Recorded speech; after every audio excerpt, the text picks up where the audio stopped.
So welcome to HOMT 614 Hospitality and Tourism Strategy, and this is our fourth session.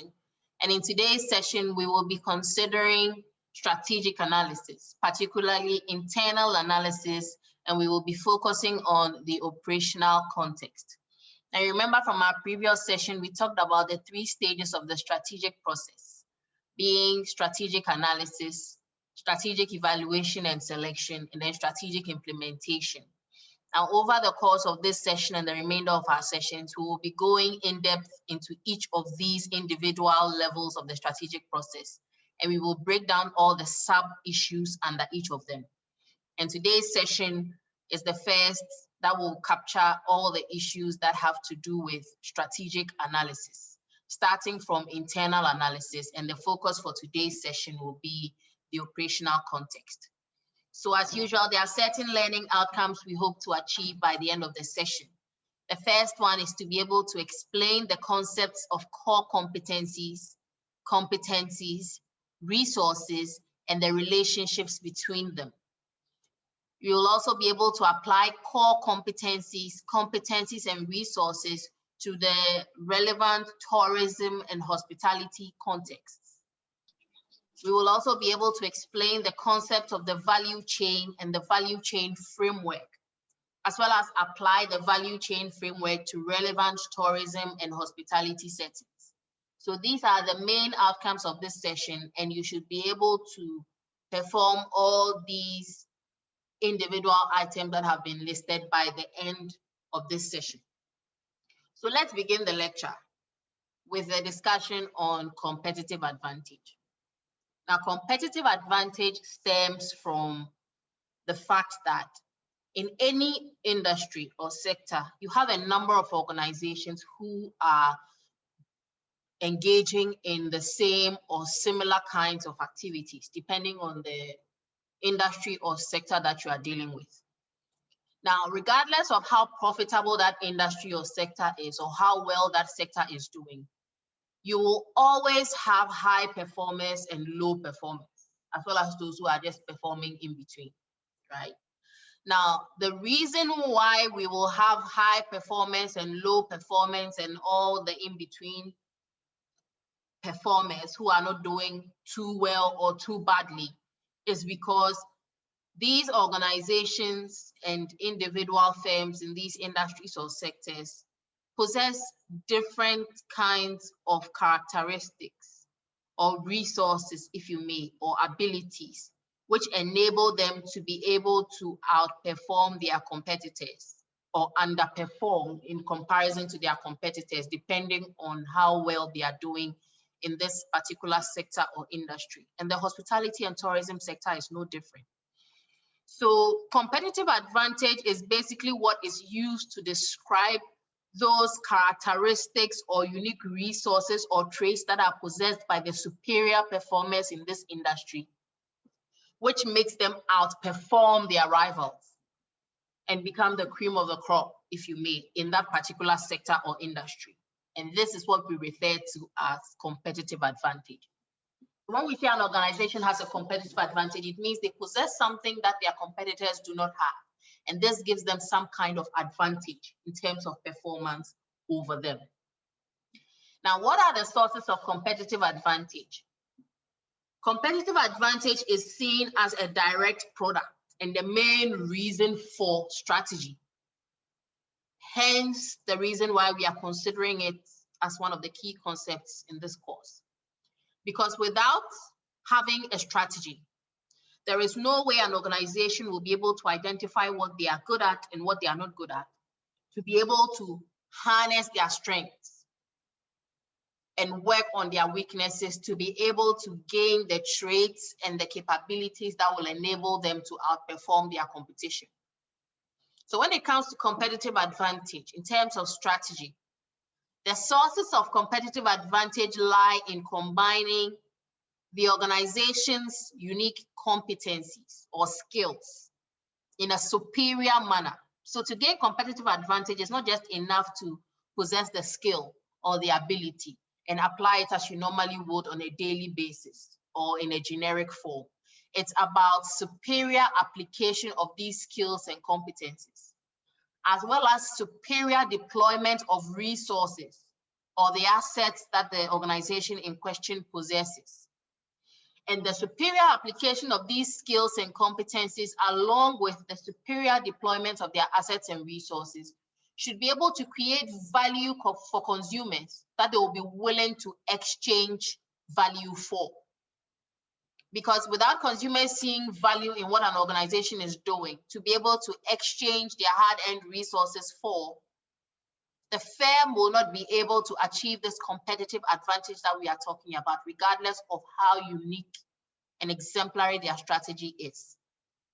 So the sources of competitive advantage lie in the combination of these three, meaning that it is not enough to have a superior application of your skills or to deploy your resources in a superior manner, but this superior deployment of resources and superior application of skills must combine to yield value, which is recognizable to the target audience or the consumers which the firm intends to serve. Please, I hope this makes sense. Yes, please. Okay. All right. So now that we know the sources of competitive advantage, let's talk more about keeping this competitive advantage. Now, we know that as time goes on, industries evolve, environments and contexts change. And because of that, having a competitive advantage at, say, time T, which is now, does not guarantee your ability to maintain this competitive advantage into the foreseeable future. Hence, the need for strategy once again. Because once you have a good strategy in place, when you are able to develop a competitive advantage, your strategy and the various tactics that you employ as part of this strategy are supposed to help you maintain this competitive advantage against your competition into the foreseeable future. And the ability to maintain this competitive advantage is what we refer to as a sustainable competitive advantage. So how do we identify when a firm has been able to achieve a sustainable competitive advantage? Now, the characteristics of a sustainable competitive advantage include the fact that, one, it should not be able to be copied. So for your competitive advantage to be sustainable, it should be something that, regardless of the time period, be it now or in the next 1 year, 2 years, 3 years, or 5 years, no other firm can be able to copy it. Even if they try, they may be able to come close, but they may not be able to copy it perfectly, right? Like the situation with the luxury designers and the Chinese knockoffs. They all come very, very close when they create the replicas, but they are unable to get the exact detail that the original designs have. So this advantage you have should not be able to be copied in order for it to be sustainable. It should also not be able to be substituted or eroded by the actions of your rivals. So you realize that in several industries and sectors, one particular firm may create some unique product or output that is able to hold the attention of consumers for several years. However, as time goes on, a competitor may come along and come with another product or form of output that outperforms the current industry favorite and therefore becomes the preferred substitute for that output or product that was the favorite for many years. And we see it happen in a lot of sectors and in a lot of industries with the way particularly technology has evolved and how it is being applied in different ways. Let's talk about the music industry, for example. Some years back, the use of CDs and Discmans and CD players were the in thing. However, with evolution, substitutes were created which were better than the originals. Rather than carrying around the bulky CD player with a stack of CDs, the MP3 player replaced it. And then as time went on, evolution happened and we moved on from MP3 players to what? What did we move from MP3 players to? Like the pen drives. Pen drives. So you could carry hundreds of thousands of songs on a drive and then you could play it anywhere, anytime on any device that was USB supported. But now we don't need pen drives anymore, right? Currently, where are we now in terms of music?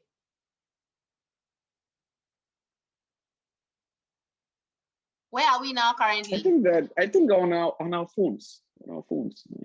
Yes, but what do we do mostly on our phones with the music? I think we stream. We stream. Because people are no longer interested in carrying huge folders of hundreds of thousands of songs on their phones. In fact, the phone memory may not even be able to support it. But now they can stream hundreds of thousands of tracks from any part of the world at any time on that device, right? So the old technology has been substituted, or we can say eroded, by these new forms of technology, which, by the way, all have their sources, right? And most of the revolution in the music industry in terms of having portable music started with one company. Who knows the name of this company?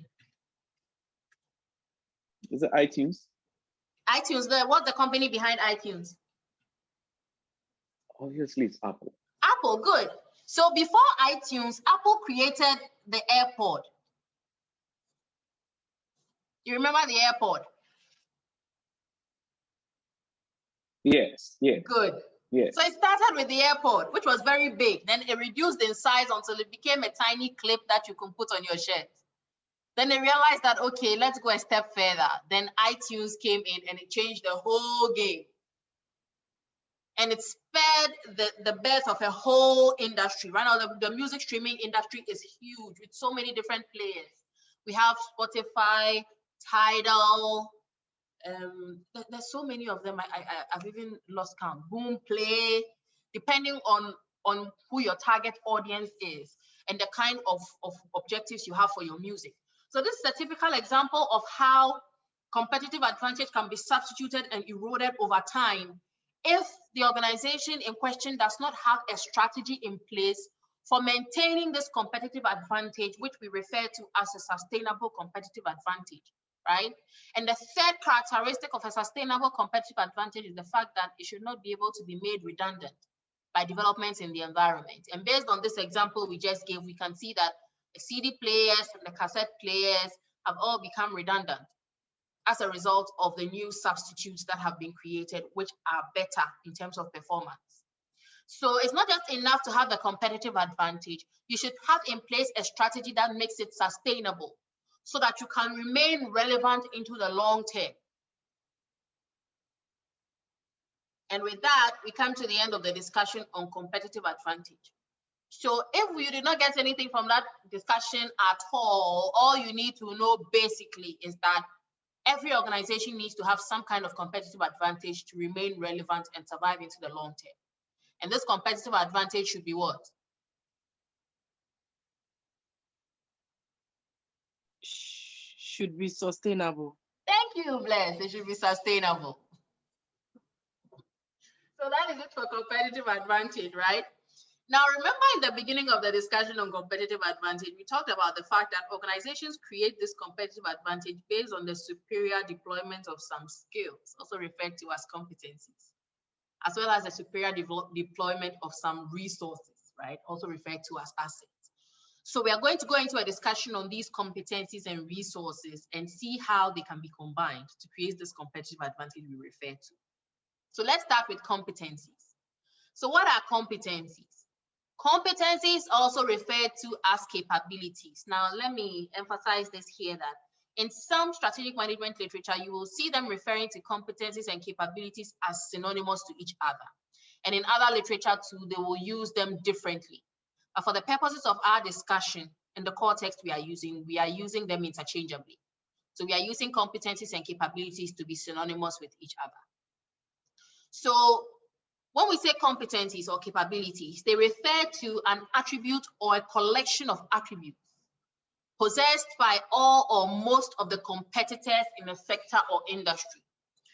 So to even be able to call yourself a competitor or a relevant member or participant in a particular industry, there are certain attributes you need to possess as an organization in that industry to even fit in and call yourself one of them. right? Now, depending on the industry you're operating in, these attributes could differ, right?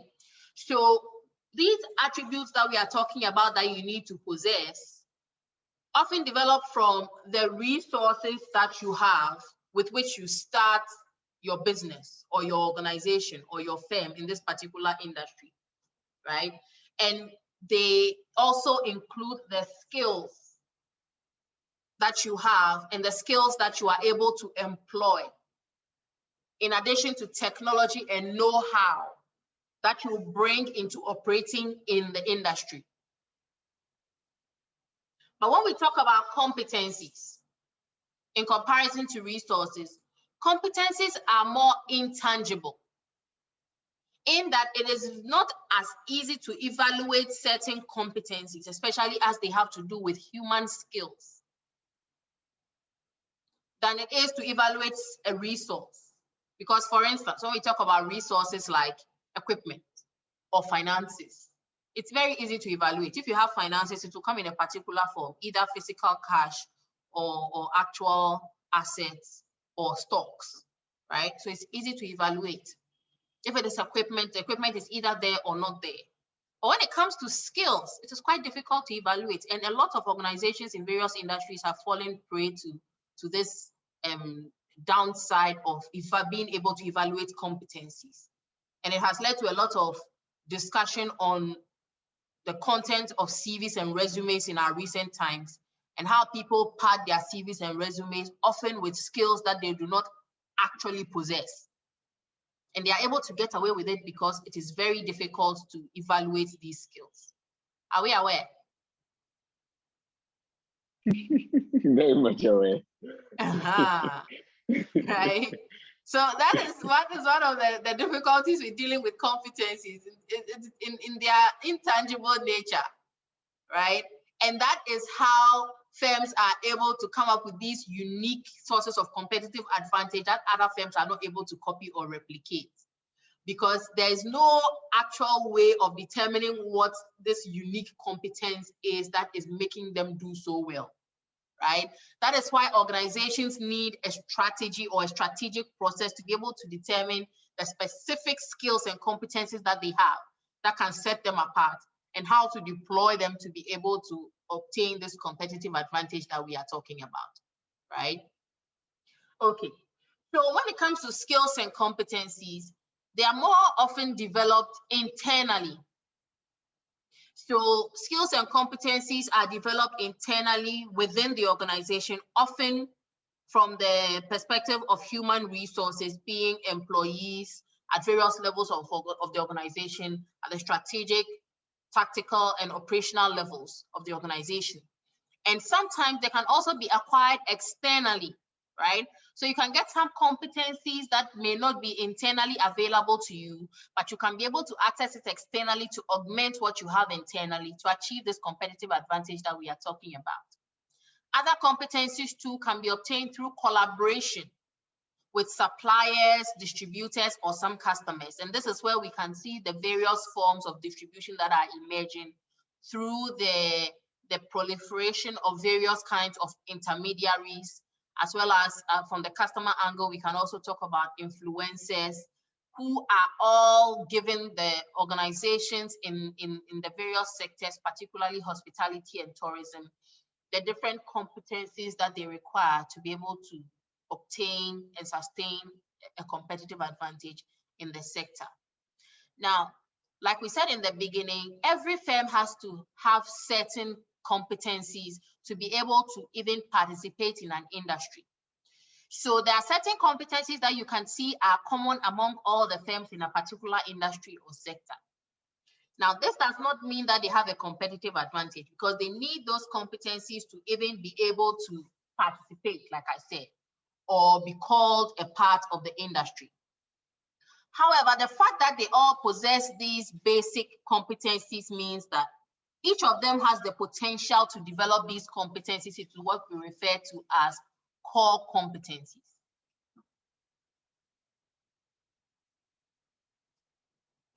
So it is not enough to just possess the competencies.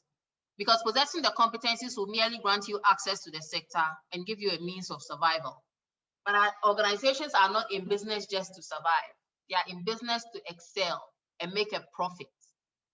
And as a result, it is not enough to just rest on your competencies and say you are surviving. But every organization must strive to convert these competencies of theirs into core competencies that will directly contribute to obtaining a competitive advantage. Hence, the need to have a well laid out strategy. Because without competencies, you will not be able to enter any industry or organization. Entrance into the industry is based on the competencies that you have, if you are a firm.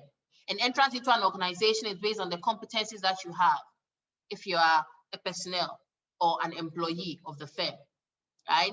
So given that the competencies are given and everybody possesses it, to be able to stand out, you need to be able to move a step further and convert these competencies into core competencies.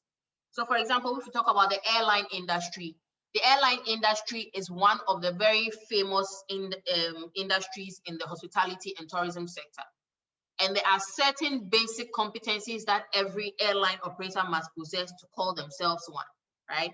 What are some of the competencies you must have to be able to call yourself an airline operator in the hospitality and tourism sector?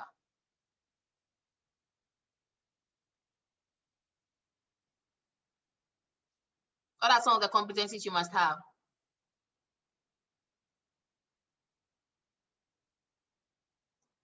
Are you there? Yes, George. Yeah, so what are some of the competencies or skills you must have to say that you are an airline operator? Shouldn't you have good pilots? Yeah, I think safety and is it safe delivery? I don't know what phrase to use. Okay, so let's talk about skills in terms of personnel. So you should have a pilot. You should have a pilot or more, depending. Good. Yeah, go ahead. Doug, if you say you should have a pilot, I think that is one thing having pilots. Every industry, every airline will have a pilot, but how good the pilot is, you should be excellent. Stop there. What did you say? Every airline will have a what? A pilot. Okay, so that makes it a what? Basic competence. Basic competence. How did you get it now? That should be basic. How did you get it now? I get it. Good. So it's basic. Every airline should have a pilot. Otherwise, who will be manning the plane? Yeah. Okay. Another competence. Now that you get the idea, Kwame, what other competence should an airline operator have?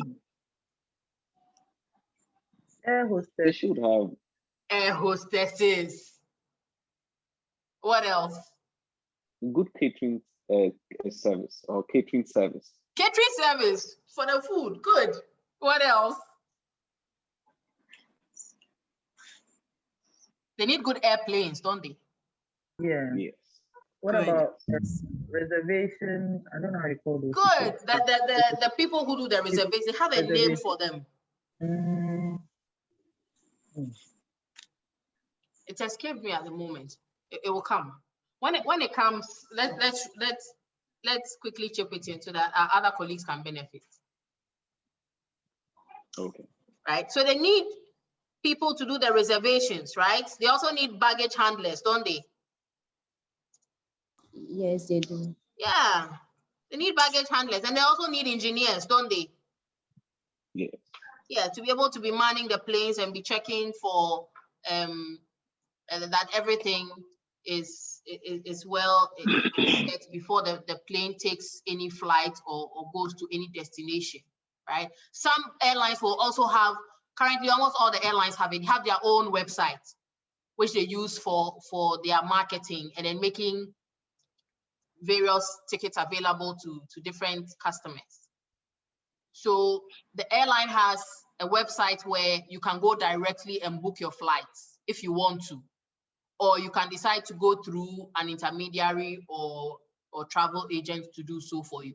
So these are what we call basic competencies. If you don't have them, you are not in the airline industry, because you can't call yourself an air operator without having planes, without having pilots, without having air hostesses, without having catering to provide food on the flight, right? So these are what we call competencies. But like we are saying, and as Kwame was just telling us, it is not enough to just have the core competence. You have to be able to turn it into something more.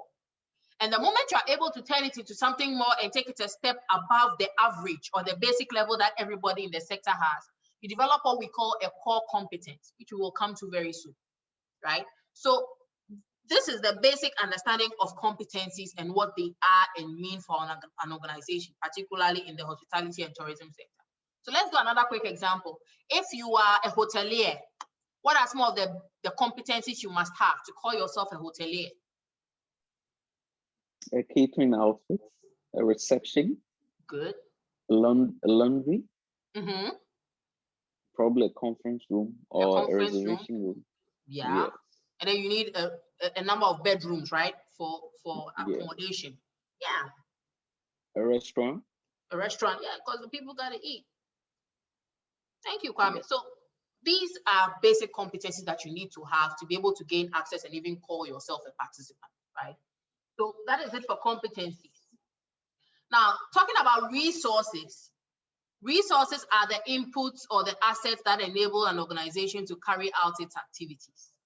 Now, in employing resources, the success of an organization rests upon the efficiency by which they are able to convert their resources, being their inputs, into outputs, right? So in that regard, resources can be broken down into two broad categories. Here we can first talk about tangible resources, and these are the resources that we can tangibly see, right? And they can be obtained from outside the organization in resource markets, right? Or in competition with organizations within and outside the industry. Now, we say in competition with organizations from within and outside the industry because the same resource that you are looking for, because it is something that is required by all firms in your sector to operate, you will either directly or indirectly be competing with all these other firms in your industry to obtain that particular resource. Do you agree?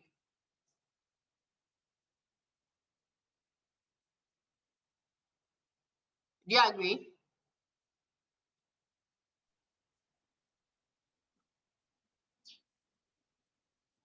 Do you agree with me? Yes or no? Yes. Yes, please. Yeah. So you are getting these resources externally, but there are also other people who want to get these resources as well. And because of that, you need to have a strategy that you will be using to obtain these resources and sometimes get it in a way that your competition will not be able to get. And I see this happening a lot in hospitality and tourism. So for instance, especially when it comes to the purchasing of food materials and stationery for kitchen staff and then for hotel operations. You realize that when the farmers bring their food, even at Agbogloshi markets, they have levels, right, of how they source through the food items. Some of the hotel establishments and restaurants have standing agreements with some of these market people who sell these foodstuffs and food items. So when the items come, they sort them out and they know which grade of item or quality they are putting together for a particular buyer, and when the buyer is picking it up and what quantity they are picking it up in. True or false? What are the caterers? True. Good. Right? So this is the competition I'm talking about. Depending on how well your strategy is and how well resourced you are, you will be able to gain access to certain quality or kinds of resources that your competition will not be able to. So this is what I want us all to be sensitized to. It's in the fact that these tangible resources are not just being required by you, they are required by others as well. So you need to have a strategy to be able to obtain the best kinds of resources if you want to deploy your resources in a superior manner to create this competitive advantage we are talking about. So what are some of these tangible resources? First, we can talk about human resource. And here the human resources include your employees, junior, middle, and senior management. So you realize that some people cannot afford to have certain individuals and their know-how on their payroll, but they will invite them to become a part of their board of directors to be able to benefit from their knowledge and the unique expertise that they have, right? So human resources is a typical example of tangible resources. Next, we can talk about financial resources. This refers to the amount and type of finance available to the organization. And like I mentioned, there are various forms of finance. There's capital that is directly injected into the business by the CEO. There is finance that is obtained by means of loans and other form of financial tools or instruments, right? All of these come together to constitute the financial resources of the organization in the hospitality and tourism sector. You can also talk about physical resources, which include buildings, land, equipment, materials. You can also add stock in this case,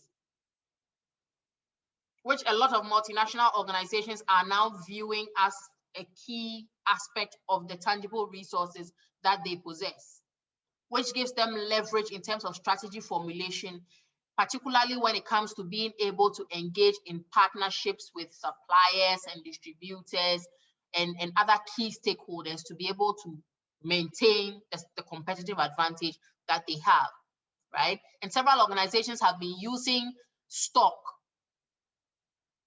which determines their level of equity and helps them to build a strong position in the marketplace to increase their market share and outsmart their competition at all times. For instance, Amazon used a combination of financial and physical resources to be able to buy out a competitor that was refusing to partner with them, right?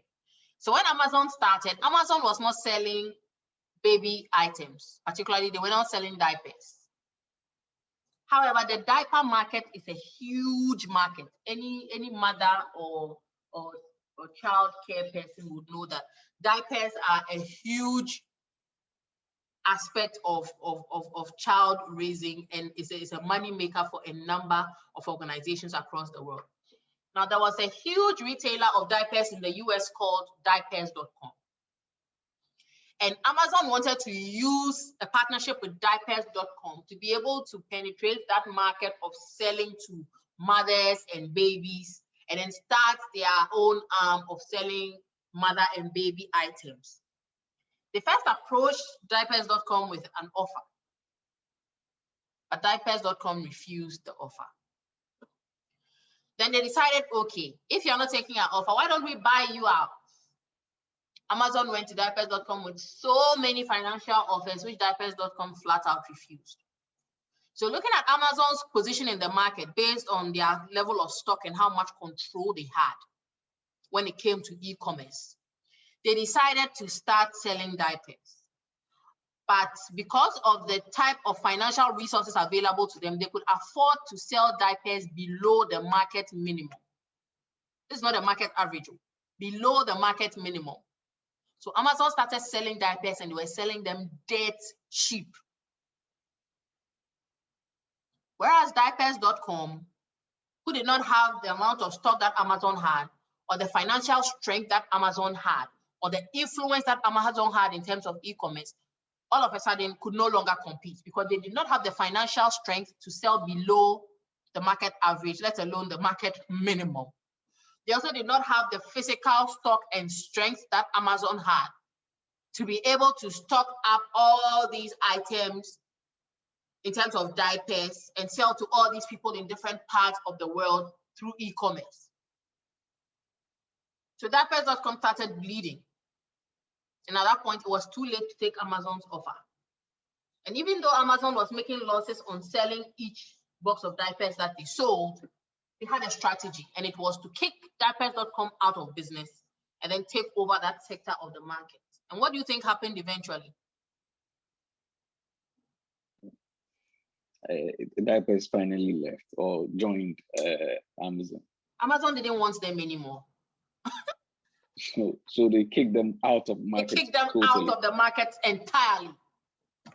Wow. Now, as I'm talking to you now, Amazon.com just killed diapers.com. So strategy is key. And without knowing your resource strengths and knowing your competencies, there's no way you can strategize to the point where you can do things like what Amazon does to maintain this sustainable competitive advantage that they have in the sector. And they are not stopping.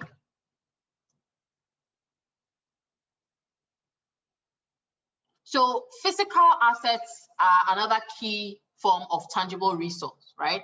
We can also talk about operational resources, which again, Amazon had a win in, right? Amazon has been largely expanding its operations in terms of distribution by setting up various warehouses and fulfillment centers in different regions and parts of the world. They are also buying different kinds of equipment and machinery to enable them do their shipping. They have bought various airplanes. Amazon now has an air fleet called Prime Air. They now have ground buses and minivans that do deliveries in various cities. They also have Amazon Flex, which is like an Uber version of delivery where drivers can sign on and deliver packages in the name of Amazon. And then Amazon, to be able to benefit from the direct injection of computers and software into their business, looking at the physical strength and financial strength that they have, didn't go and look for a software developer to develop software for them. They just went and outright bought a whole computer and software company. And currently, Amazon has designed its own robots that are working in its fulfillment centers. And now they are testing out robots that will do deliveries to the doorstep of customers currently in the US. And they're also testing out drone technology to deliver packages. Now, if this is not the epitome of strategizing, I don't know what is. But when it comes to strategy, Amazon is one of the #1 companies to look out for, because they make a lot of strategic moves and decisions, sometimes which do not make sense to the ordinary person. But to people like us who are strategists, we understand what they are doing and the angle from which they are coming. Please, I hope that makes sense. Yes, Doc. Good. So that is why we said that these resources are obtained outside the organization. And like we mentioned, these resources and competencies may also be obtained internally. So when you look internally and you see what you do not have, nothing stops you from looking outside to obtain it. However, you know that once you step outside, you are competing with a lot of other rivals for the same kind of resource. And it's about how well you are able to strategize to get the best for yourself, right? And that is it for tangible resources. Next, we can talk about intangible resources. And these ones are often developed within the organization, even though they are difficult to quantify or even identify. So for instance, if I go to a hotel organization now and I ask them, what is your brand identity? What do you think they're going to tell me? Okay, Kwame, what is the brand identity of your hotel?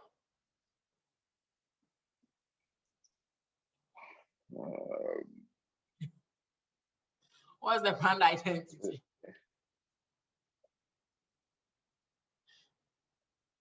Is it tangible or intangible? If it's intangible, it's client retention. Interesting. Client retention is not actually identity, you know that. What do people identify us with? No. It's not what people identify you with. When we talk about brand identity, it's about how do you see yourself as an organization? If you were a person, how would you identify yourself? If you were a person, excellent, how would you characterize yourself? That's brand identity. Okay. Are you with me? Very much. So good. So someone cannot come externally and come and tell you your identity. You develop your identity from within, and you develop a strategy that will help you to live up to that identity and communicate it to all your stakeholders.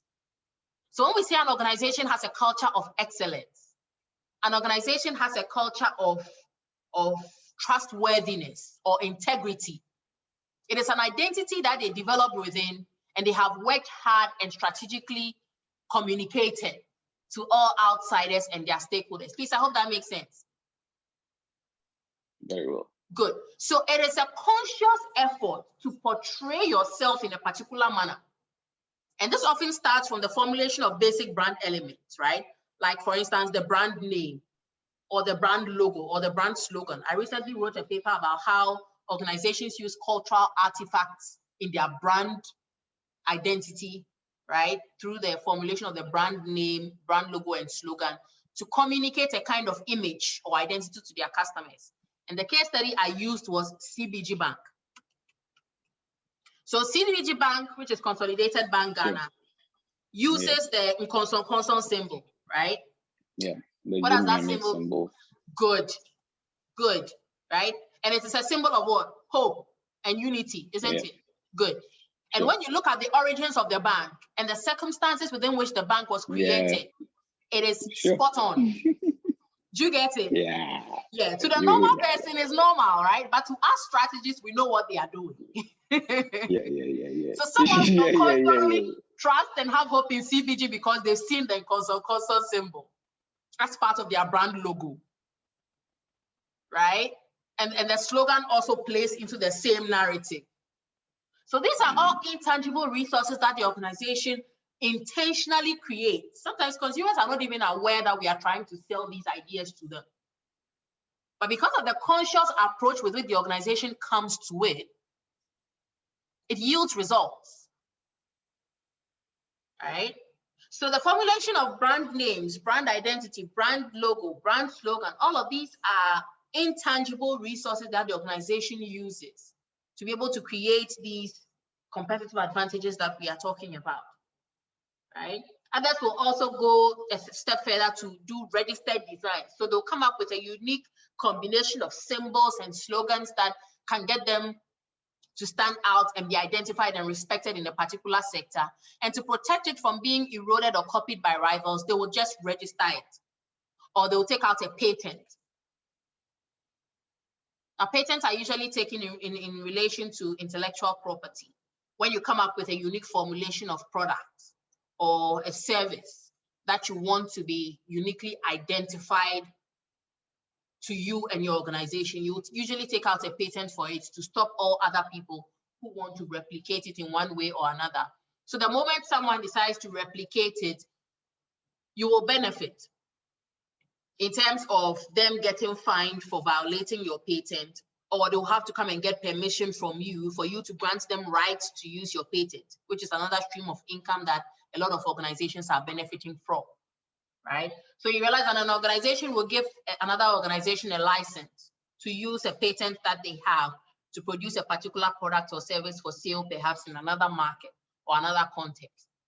So these are all forms of intangible resources that organizations can combine to be able to achieve a certain competitive advantage, particularly in the hospitality and tourism sector, when most of the services that are delivered are largely intangible.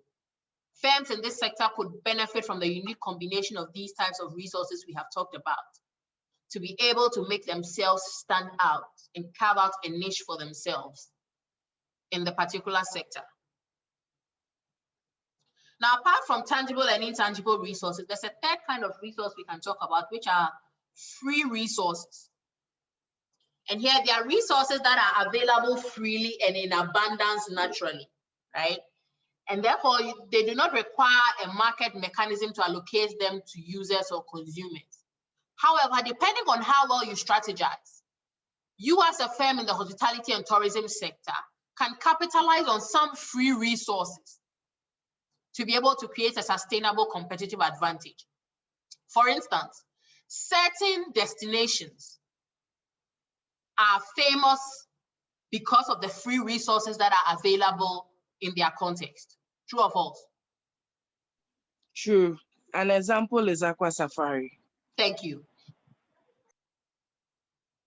There are different parts of the world that are famous maybe because they got a part of the sea that is a particular color, or the air in that particular place is fresh and free, or the climate in that particular place at a particular time of the year is ideal for people in other parts of the world that are experiencing a certain kind of climate in that part of the world at that time. So free resources, even though they are not much talked about, constitute a vital part of the tourism and hospitality product, because you realize that a lot of the products in the tourism and hospitality sector are built around these free resources. A number of the resorts in Ghana, the key product they sell is the seaside view or the lakeside view or the water attractions and water sports. Others are also famous for the scenic view, the peaceful climate around the context where the business operates. So free resources, even though they are not talked about that much, are another key aspect of the hospitality and tourism product, which can be a source of competitive advantage for an organization. And you realize that by virtue of a particular hotel choosing to be located in a particular destination or context makes them stand out from all their competition. Look at the Royal Senchi, for instance. Has anyone here been to the Royal Senchi? No one has. Ruth, have you been to Senchi? No, I haven't, but I drove there. I didn't go to the hotel, but okay. So yes, did you see the scenery of the place? Yes. Does it's a serene environment. Very. And I'm told once you even get into the place, it is even more serene and scenic, to the point where I have spoken to heads of institutions and employees of organizations who have had retreats at Senchi, and the purpose of which they went there to work was defeated. Because they got there and it was like they were in a totally new environment. Everyone's mind was so relaxed, they couldn't even bring themselves to think and focus on work. Really? Exactly. But well, if we make this argument, there are people who have gone there to be successful. I don't know whether you once heard of the Senchi, is it Senchi? The discussion, right? The previous government had a discussion there, and I think that they put together a paper, a working document that worked for them in a way. We had various people from all walks of the country going there to discuss a very fruitful stuff with regards to finance, and I think that in a way it helps. So no, I'm saying their minds were very relaxed. I'm not saying in terms of it's ineffective, but I'm talking in terms of the climate. Okay. I thought you were making an argument for the fact that they were too relaxed and that they didn't. Oh no. The argument I was making is in terms of the nature of the climate and how it's able to make you relax. Okay. All right. So the climate creates the sense of you've gone to a new place. It takes you from one world to the other. Creates some kind of ambience, if you may. And I think ambience is what sets apart a lot of destinations in the hospitality and tourism sector. Even hotels, you can distinguish them based on their ambience. So a typical example, in Accra alone, there are so many hotels, right?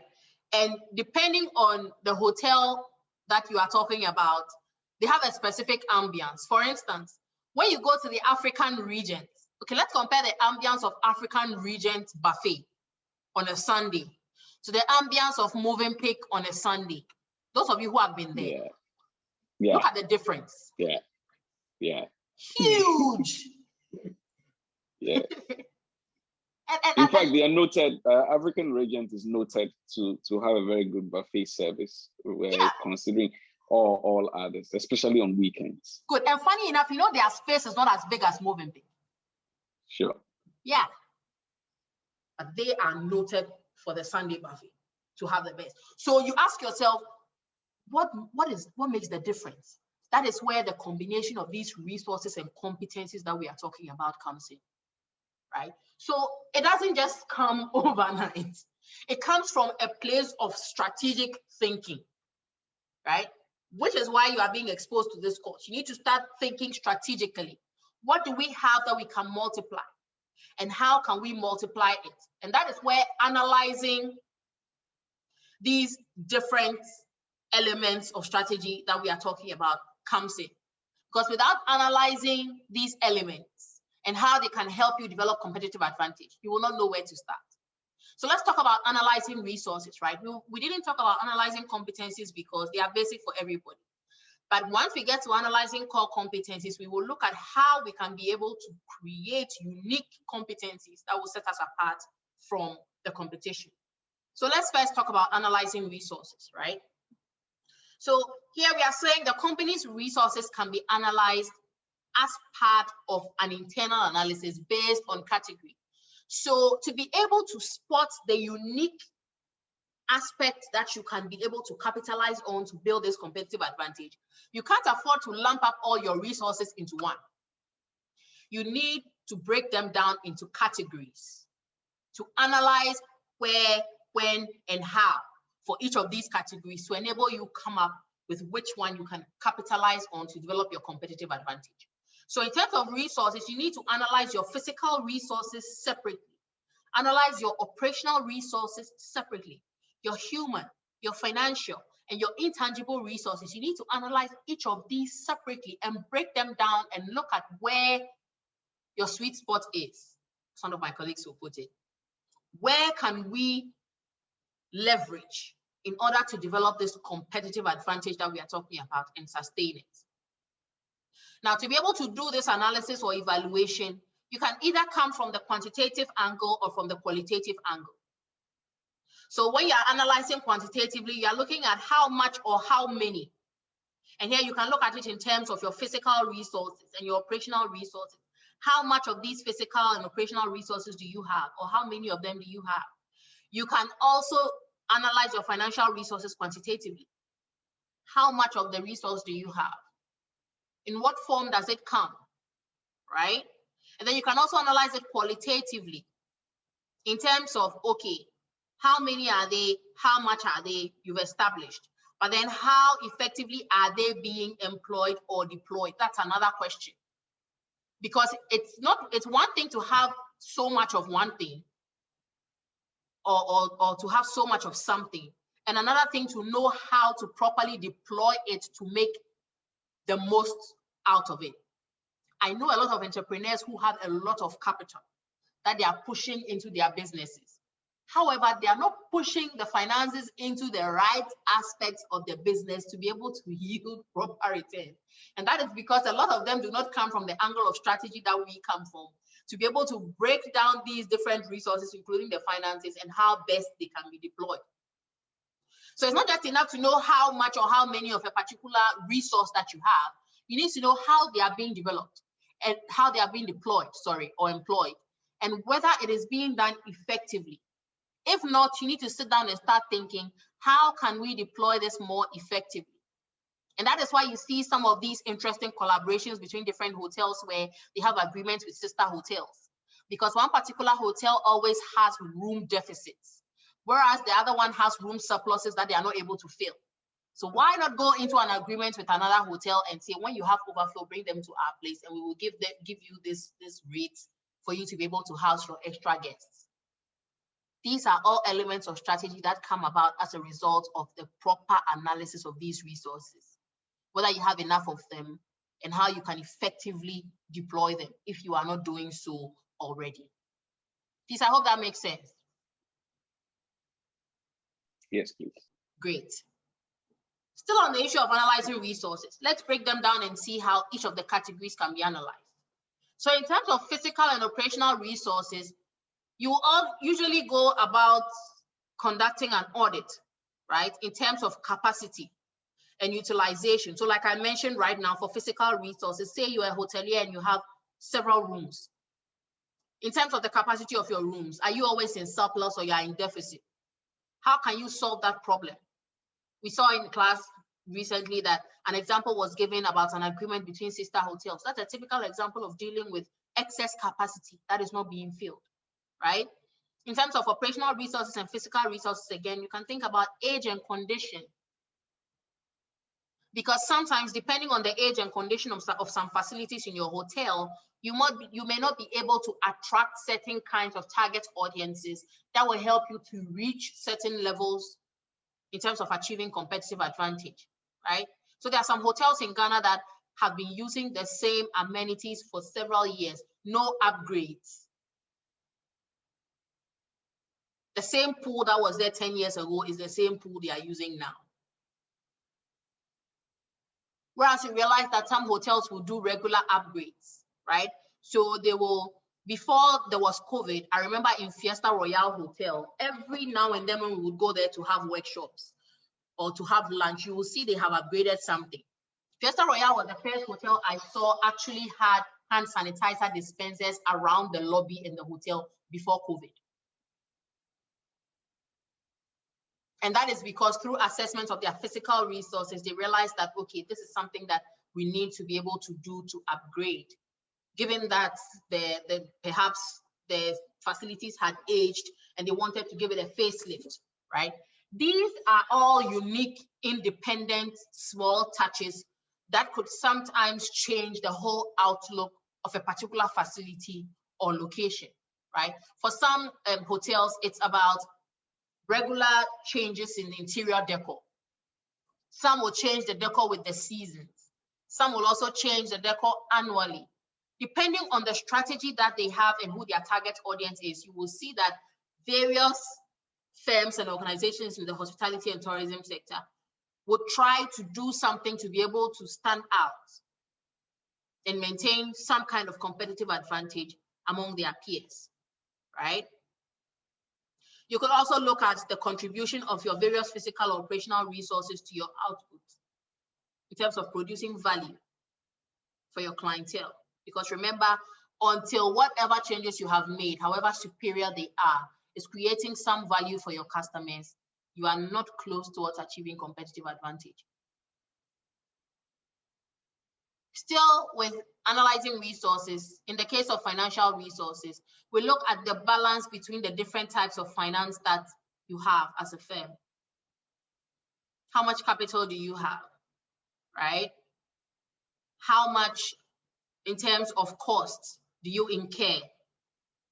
What are the risks of the different types of finance that you have? We have certain firms and institutions in the hospitality and tourism industry that have very high risk financial assets. Most of their entire operation is financed by loans, which are supposed to be serviced regularly. Therefore, if there is any fall in revenue generation compared to the daily cost, as well as the risks involved in servicing all these different loans and sources of finance that have been borrowed, it can create disastrous consequences. So there's the need to analyze all these financial resources as well to balance the level of risk, to be able to see which level of risk is acceptable, considering the position of the organization and what it is that they have to offer and how well their operations are going. All of these are important if a competitive advantage is supposed to be achieved, right? In terms of human resources, we know how human resources are usually categorized. They usually start from the education level and the skills and training that the person has had, as well as the level of experience and the age. Recently, I heard a very compelling discussion on radio asking organizations in all sectors, including the hospitality and tourism sector, to debunk that level of experience based on age criteria that they've been putting in job advertisements. And I agree with them. It's a subject of debate. It's very interesting. Yeah. Because it's not here nor there, is it? Oh well. You will make your point. I also have to make my point. In fact, I was privileged to listen to that particular discussion, and yeah. I think that it depends. It depends. Yes, it depends. You know, sometimes when you are aging, just to make a bit of point, sometimes when you are aging, there are certain roles and thinking caps you can't put on. That's so true. You realize that when a recruiter is recruiting for a new job, maybe a new organization, it will look at age brackets between 24 and 35. Yeah. When you are 38 to 45, we think that your ability to think and put across new ideas is somehow blur. I'm speaking. That's fair. That's a fair assertion. So, that's fair. Yo, dog. That's not been easy. Some of us are not 40 years, but we are not getting jobs because dog, it's not funny. I think it depends on your sector as well, like the sector that you want to get into. You are right, Kwame. You have nothing to tell you. Continue. Why? All right, but that is, again, like I said, that's an interesting conversation, which it's unending. Every side has valid argument, right? So when we talk about human resources, this is some of the discussion that we should be having. Like, what are we looking at? What combination of educational level and training and skills and experience do we believe is opportune for us to achieve this competitive advantage that we are looking for? Considering all this in relation to the wage costs, because a lot of organizations will argue that, okay, when we employ the younger people, we do not have to spend as much as we would spend employing an older person who has certain years of experience in the industry. And because of that experience, they come with the market, a certain market value or market price, right? So as firms operating in this sector, we need to look at the human resources that we need and the optimal combination of resources that the organization can be able to support to achieve the level of productivity that they are looking for, to achieve this competitive advantage they desire so much, right? In terms of intangible resources, the value of these are assessed in terms of their overall value to the organization. So an organization will ask itself, okay, this is our new brand name and brand logo. In terms of value, should we copyright it or patent it? If they do not believe that patenting it will yield that much value, because the patenting and copywriting process is another whole story, which comes with its own level of financial commitment and time that you have to put in to get the whole process done. So if you look at the overall value to the organization, will it be worth it to do this? Will it be worth it to rebrand? Will it be worth it to license this idea that we have? Will it be worth it to patent this recipe that we have created? These are all decisions and thought processes that the strategizing manager has to go through in order to make sound decisions that will lead into the achievement of a competitive advantage. So let's look at a typical example. This one is a resource analysis of the Marriott International Hotel, right? And they have a branch in Ghana here at airports. However, it is an international hotel with its headquarters near Washington, D.C. in the United States of America. It manages and franchises hotels under a number of recognized international brand names, including Marriott, which is the one in Ghana, the Renaissance, and then Courtyard, right? So what we are seeing now is a resource analysis of Marriott Hotel, looking at the various categories of resources that they have and the analysis of their resources in each category. So when it comes to physical resources, Marriott identified that they have almost 3,700 operating units and 17 brands in the United States and 72 other countries.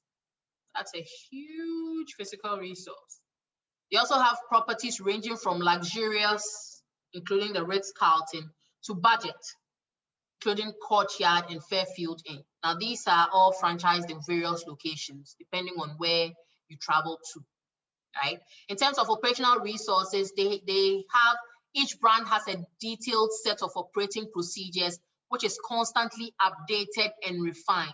And here, the interesting part of what I saw was the constantly updated and refined, meaning that they are doing all they can not to just earn this competitive advantage, but to also sustain it.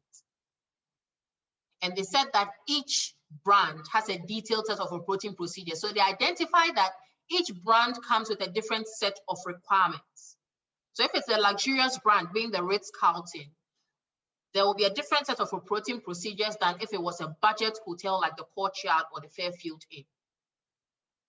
So this is where they are breaking down their strategy into each element. Remember, we talked about strategic, tactical, and operational level decisions. Here, they are not just making strategic decisions at the headquarters level, but they are also allowing the individual subsidiaries to make their own decisions regarding operating procedures, which once again should be updated and refined on a consistent basis. They also have a worldwide reservations system with industry-leading costs per reservation. So you know there are property management systems, right? There's a whole industry built around property management systems where organizations specialize in building software to help institutions like Marriott International, as well as other accommodation organizations manage their various forms of accommodation. So if Marriott is saying they have a worldwide reservation system, then it could mean that they have a system for managing their various properties under the Marriott International brand that is used across the brand. So if you go to a Marriott-owned brand, regardless of whether it is luxury or budget, they have a reservation system. And this reservation system, they are saying, has industry-leading costs per reservation, meaning that it is giving them some kind of cost benefit for each reservation that they make, right? And they also have a common reservation system for all brands, like I just mentioned, allowing for cross-selling opportunities. So when they say cross-selling, it means that they can be able to offer you a room or accommodation across the brands where necessary, because it's a common reservation system. So if the Marriott in Ghana cannot find you a room, or the Marriott in Ghana is where you are booking a room from, and you want to go and live in the Marriott in the United States, the Marriott in Ghana, because it's a common reservation system, can use the same system to reserve a room and all your required needs for that room in another country for you, because it's a common reservation system. Please, I hope you all get it. Yes, please. Yes, good. Yes, please. So because it's a common reservation system that is being used by all the brands around the world, it allows for a large web sales volume, because they can be able to catch the customer before he goes to make a reservation for another hotel in the same country.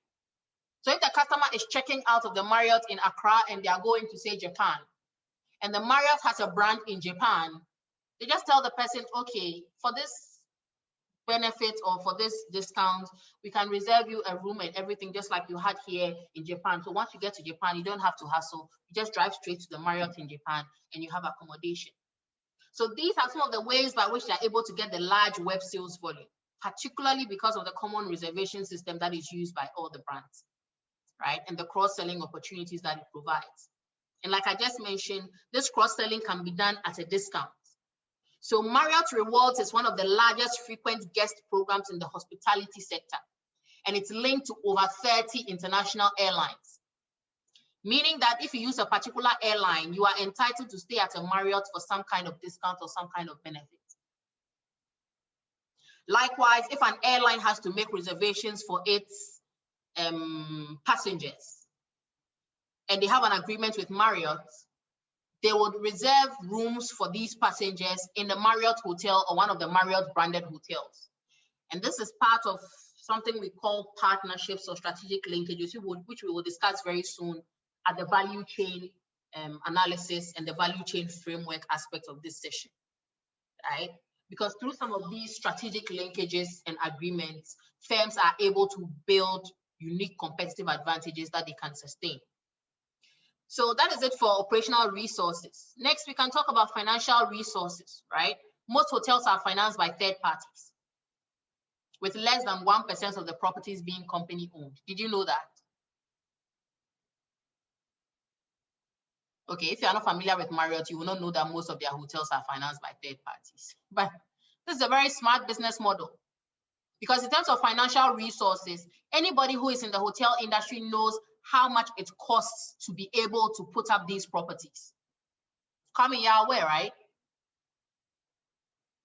Yes, please. Yeah, to put up the building, put in place all the necessary interior decor, put in place all the different fixtures and equipment to be able to ensure that it's a fully functioning. It is no small feat and involves millions, if not billions, of Ghana cedis. Kwame, you wanted to say something? Yes, Ruth. Doc, is it the same with Labadi Beach Hotel? Labadi Beach Hotel is now owned by a multinational, right? Okay, I don't know, a legacy or something. Yeah. Okay. So that's what happens when the owners are not able to sustain it. They will look for these external partnerships to be able to keep up, right? So Labadi Beach is now is now owned by Legacy, and I think another one too has transferred to foreign ownership. A lot of the hotels in Ghana are being internationalized. Fiesta Royale is now part of what is theirs called? I've forgotten, but they've also joined this multinational alliance. Right. So Madam. Yes, Jemima. Yeah, well, the Takadi Marriott has been maybe sold to a Ghanaian person. Okay. So being now alliance by Pulse. Good. Right? So we see these things happening all the time, and that is because of the financial implications. Like we are talking about, it is not easy for the organizations, particularly in this sector, in this time period of COVID, in the hospitality and tourism sector, to come up with all the necessary finances to stay afloat, right? So if a huge hotel chain like Marriott is saying that they are financed by third parties with less than 1% of the properties being owned by the company itself, then you can understand the gravity of being able to have a good idea of the financial resources of your organization, right? And according to Marriott too, in terms of financial resources, as a hotel manager and franchisor, significant and more stable cash flows are generated than through real estate ownership. And that is because they realized out of the strategic analysis of their financial resources that they earn more by franchising than actually owning the real estate. Whereas other organizations, whereas other organizations in other sectors like the food sector, McDonald's, for instance, believes in the opposite. They believe in real estate ownership. Yeah. So you can imagine the level of strategic thinking that has gone on. That is why strategizing is very important, because until you have analyzed all these things to the nitty-gritty, you will not be able to tell what best fits to help you get to that competitive advantage that you're looking for, right? And because of these financial decisions that Marriott has made, they are boasting of a strong balance sheet and profitability record because they found out what makes them more money. And to them, it's definitely not in owning real estate. Now, in terms of human resources, right, they have over 150,000 employees worldwide. And they also provide extensive staff training and advancement opportunities. And I think this is a direct consequence of the fact that they believe as you invest in your human resource, the skills and training they get is translated into their daily activities, which will directly contribute to the organization's bottom line. They also talk about being consistently listed in Fortune magazine's annual list of 100 best companies to work for in the United States. That's a huge feat. Because once they are able to be listed in such a prestigious classification, it means they'll be able to attract what? The best kind of human resource, because the best always want to work for the best, isn't it?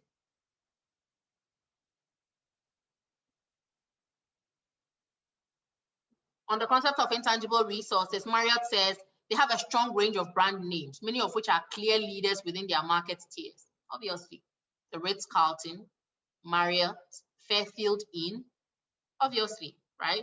And customer and owner loyalty is achieved through a strong rewards program, which we identified earlier contributes to the way they are able to cross-sell, right?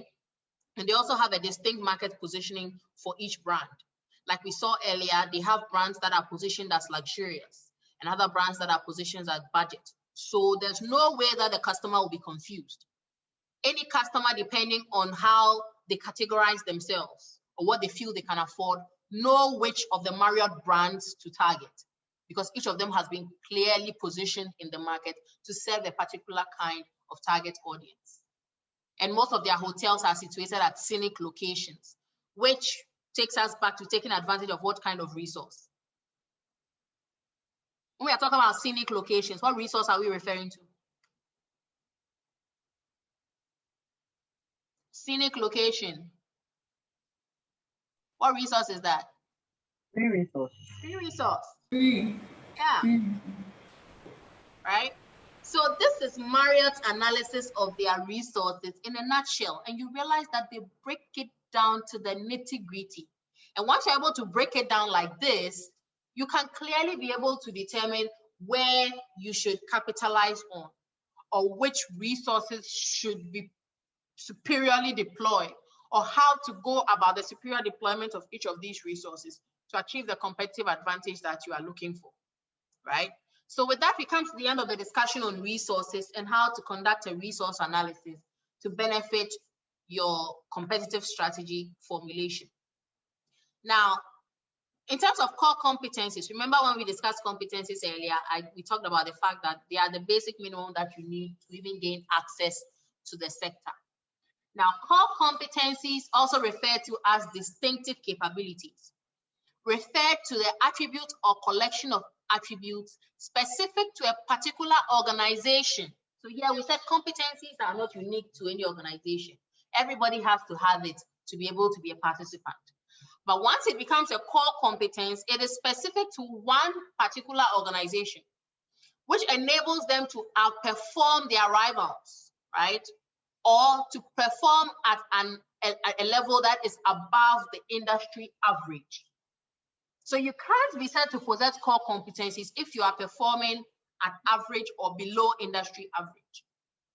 You should be above the average, right? And these competencies, like we have determined, arise from the way organizations go about deploying their resources and their competencies in a manner that makes them more effective or efficient than their competition. So once you are able to perform in a more efficient and effective manner that sets you apart from your competition, you will then end up with outputs that will be valued at a higher level among your customers or your target audience than that of your competition. And that will make you the preferred choice among your customers. So when it comes to core competencies, even though we agree that they are particular to a particular organization, we need to understand the nature of these core competencies in that they are complex, as we have just identified, until we were able to break down the specific aspects of the resources that were possessed by Marriott that enabled them to develop the competitive advantage that they had. There is no way we could have been able to decipher that this is the strategy that they had. Hence, emphasizing the complex nature of these core competencies and resources and how they are deployed. It also talks about the intangible nature of how these resources are, particularly when it comes to the competencies, because the how is always unique to the organization and the group of individuals that are in charge of the strategy and the decision making.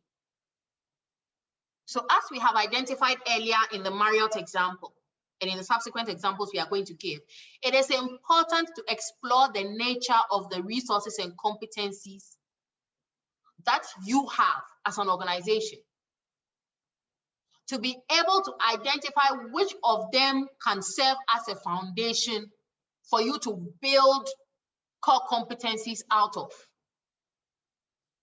Because competencies, like we said, are general. Everyone must have them. But then without having the general one, you cannot upgrade or improve or combine in whatever complex or unique way to be able to achieve this competitive advantage that we are talking about. So it is important to have these resources and competencies, but also be able to analyze them to establish which ones are key and unique that you can be able to build core competencies out of, right? But like we have established, and I would want to say again, not every organization in an industry will possess core competencies. Because unfortunately for most of the organizations, they do not have experts who are good at strategizing, or who know these skills that you are learning in this course and are going to apply in future in your places of work, to be able to sit down and analyze their resources and competencies and try to convert them into distinctive capabilities that the firm can benefit from. However, those firms that have the capabilities, those firms that are able to identify these competencies and resources and establish core competencies to be able to benefit from in terms of creating a sustainable competitive advantage, are the ones that are able to perform above average in their industries. And their names always come up when you talk about the best firms in those sectors. The Marriott has made a huge name for themselves, and from their resource analysis alone, we can see why, based on how uniquely and superior the nature of their employment of these resources have been. And the Ghanaian hotel and tourism sector is no different. In the hospitality sector in Ghana, we have market leaders, we have those who are in the middle, and those who are just not competing at all. They are barely scraping by, right? So when it comes to the hotel industry in Ghana, who can we call market leaders who have above average performance in the hotel industry in Ghana?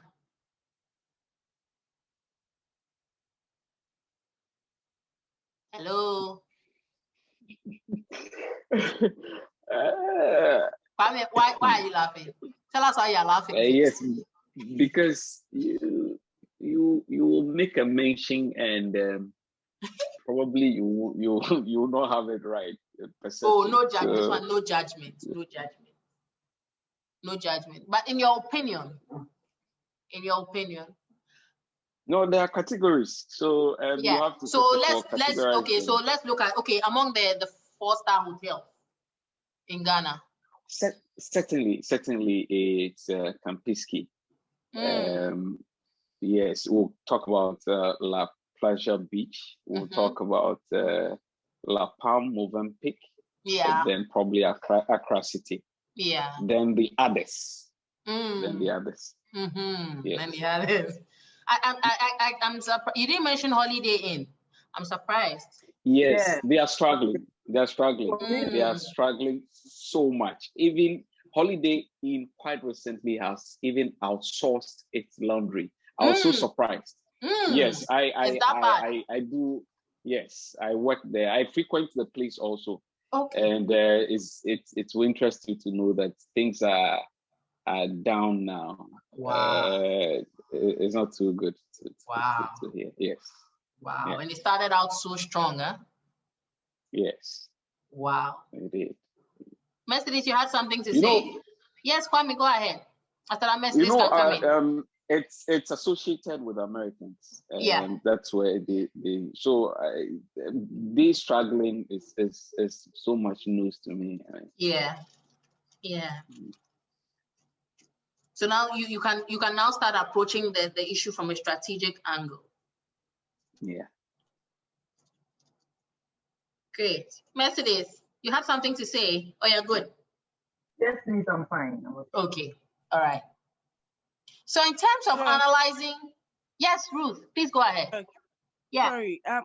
I just want to know if Kwame is basing that only because they outsource their injuries. Good question. Kwame, would you care to throw more light on? Because remember I mentioned we need to approach it from a strategic angle. Remember I mentioned that. So Kwame. Because Kwame, I'm coming on. Let me explain this. The reason why I'm asking is that I was with Labadi Beach when I was doing my internship, and some of our laundries, though we were doing it, we were outsourcing some too. You understand, especially when we don't want to disappoint the clients and we have a lot to do. We send it sometimes to La Palm. Interesting. Yes. Care to respond? Very well. A quick one. My outfit, we've always outsourced our laundry, but you see, a very good institution with regards to hotel has everything there. When you go to America, a 4,000 room capacity hotel has even carpentry department. Okay, yeah, they have sewing. They have sewing departments. Sewing rooms, yeah. Okay, yes. So for you to assess a hotel generally on its performance, when you mention outsourcing of a particular department, it reduces the bar, especially with regards to performance. The reason why I'm saying this is when Holiday Inn outsources its laundry, does it mean that they want to get it right, or they do not want to? Because all the very good hotels have in-house laundry service, and they are doing well, and that money is staying. Immediately your money start going out with the measure with regards to competition and performance. Where do you stand? So Bless, please, do you understand what I'm saying? Yes. Kwame, yes, but that's, I explained by saying that, you see, I had a boss at Action Chapel. She was not in the hotel, but that's where she was doing all her laundries. Do you understand? And trust me, when I go to the laundry and I stand in the morning till I close, sometimes when I get home, bathing is a problem because I get very tired. The number of people that bring their laundries there, the number of towels we are dealing with from the poolside, the in-house, those who are in-house are also bringing their stuff, and people are also bringing their stuff from outside. So this is what they do. We outsource some of the laundries because sometimes they are on time bound. Somebody needs the laundry, brings the laundry, and in 2 hours wants the laundry. So when they bring it, when we go and take some of the laundries from La Palm, which the covers, that rubber covers with the La Palm print on it. Do you understand what I'm saying? In profit and loss situation, is the hotel profiting from the outsourcing? Kwame, so if so do you all see where I was coming from in terms of strategy? Yes. Good. So it will be very interesting for us to commission a study and say, let's try and find out the strategic thinking behind these choices. Why is Holiday Inn choosing to outsource at this time? Why is La Palm choosing to do some in-house and outsource some? Please, I hope I'm making sense. Yes, please. Good. Yes, please. So until we know the actual thinking behind why each of them made these strategic choices, we can speculate all day. I hope you agree. Yes, please. Good. Right? So it's a very interesting thing. That is why these retreats are needed, because imagine Holiday Inn had the two of you as part of their board of directors or top management, and they wanted to argue out the decision of, do we outsource our laundry or do it in-house? Would have been an interesting retreat, wouldn't it? Yes. So that's the beauty of strategy. Kwame, are you there? Very much here. Yeah. So it would have been interesting if we could do a study, but all of you are already doing your longest. You've chosen your topics already. So nobody can research it. Maybe in future we can do it as an independent study for ourselves. I've been asking myself this question since we started the MSc Hospitality and Tourism program, why there is no annual report on the tourism and hospitality sector in Ghana. Please correct me if I'm wrong. Is there one? Not that I know of. Yeah. I think it would be phenomenal if we could be doing one every year, like the way KPMG has for the banking industry. It will be really interesting to know what's going on in the sector, because it's a very vibrant sector that I believe a lot of people are interested in. So we could think about that once you people submit your long essays and graduate, because then you'll be bona fide graduates of the program. Then we can collaborate on it. What do you think? That would be nice, huh? Very good, laudable. Okay, so in terms of core competencies, when it comes to analyzing core competence, an existing core competence can be evaluated along a number of dimensions, right? The first one is with regard to customer focus, because like we mentioned, If the customers do not see any economic value in what you are selling, which you believe is your core competence, they will not be willing to exchange value for it. So the first thing is the customer focus. And the question to ask is, does it adequately focus on customer needs? And if it does, this particular need that it's focusing on, is this something that the customers see it to be of value, that they are willing to exchange value for, right? So that's the key criteria by which we need to evaluate core competencies. Next, we need to talk about uniqueness, because like we said, for it to translate into a sustainable competitive advantage, it should not be easily imitated or copied by our rivals. So under uniqueness, the question we are asking is, can it be imitated? And if so, how easily can it be imitated? We also need to talk about flexibility, because certain core competencies do not age well. So you need to think about flexibility in terms of how easily you can adapt this core competence to the changing times or the changing conditions in the industry to ensure that you remain relevant as time goes on. Hence the dimension of flexibility in analyzing core competencies. You also need to think about the contribution of this core competence to value. Because you can develop a core competence that will not contribute directly to the product or service that you are selling, and that makes it a redundant competence. So you need to ask yourself, in terms of contribution to value, this core competence that we are developing, to what extent does it add value to the product or service that we are selling? And if it does, do our rivals possess certain values or core competencies that could serve as a substitute to what we are offering in terms of the product and service? If so, then you need to be able to strategize to make sure that whatever substitutes they are offering does not compare or pales in comparison to what you have. And you also need to make sure that this core competence that you are making sure pales in comparison to what your this core competence you have, that you are trying to make sure your competitors do not have a substitute that can hold its ground against, is of value and is adding value to you. Because it doesn't make sense to invest time and resources and effort in something that is not adding value to you, and at the same time invest additional resources to ensure that it stands out in comparison to what the competition has to offer, which may come close to being a substitute. So contribution to value is important, and ultimately it's all about sustainability. Like we said, competitive advantage is not worth enough unless it's sustainable. Because once it's sustainable, the organization can benefit from its output into the long term, thereby remaining relevant and continuing to earn revenue into the foreseeable future, regardless of the actions of the competitors within that particular industry or sector. Right? So in that regard, let's look at the core competencies of British Airways, right? Which was a market leader in the airline industry until recently. And I think their woes began with the whole bed bug incident on the plane. Am I right? Yeah. Yeah, that's where their trouble started. In Ghana here, that's where their trouble started.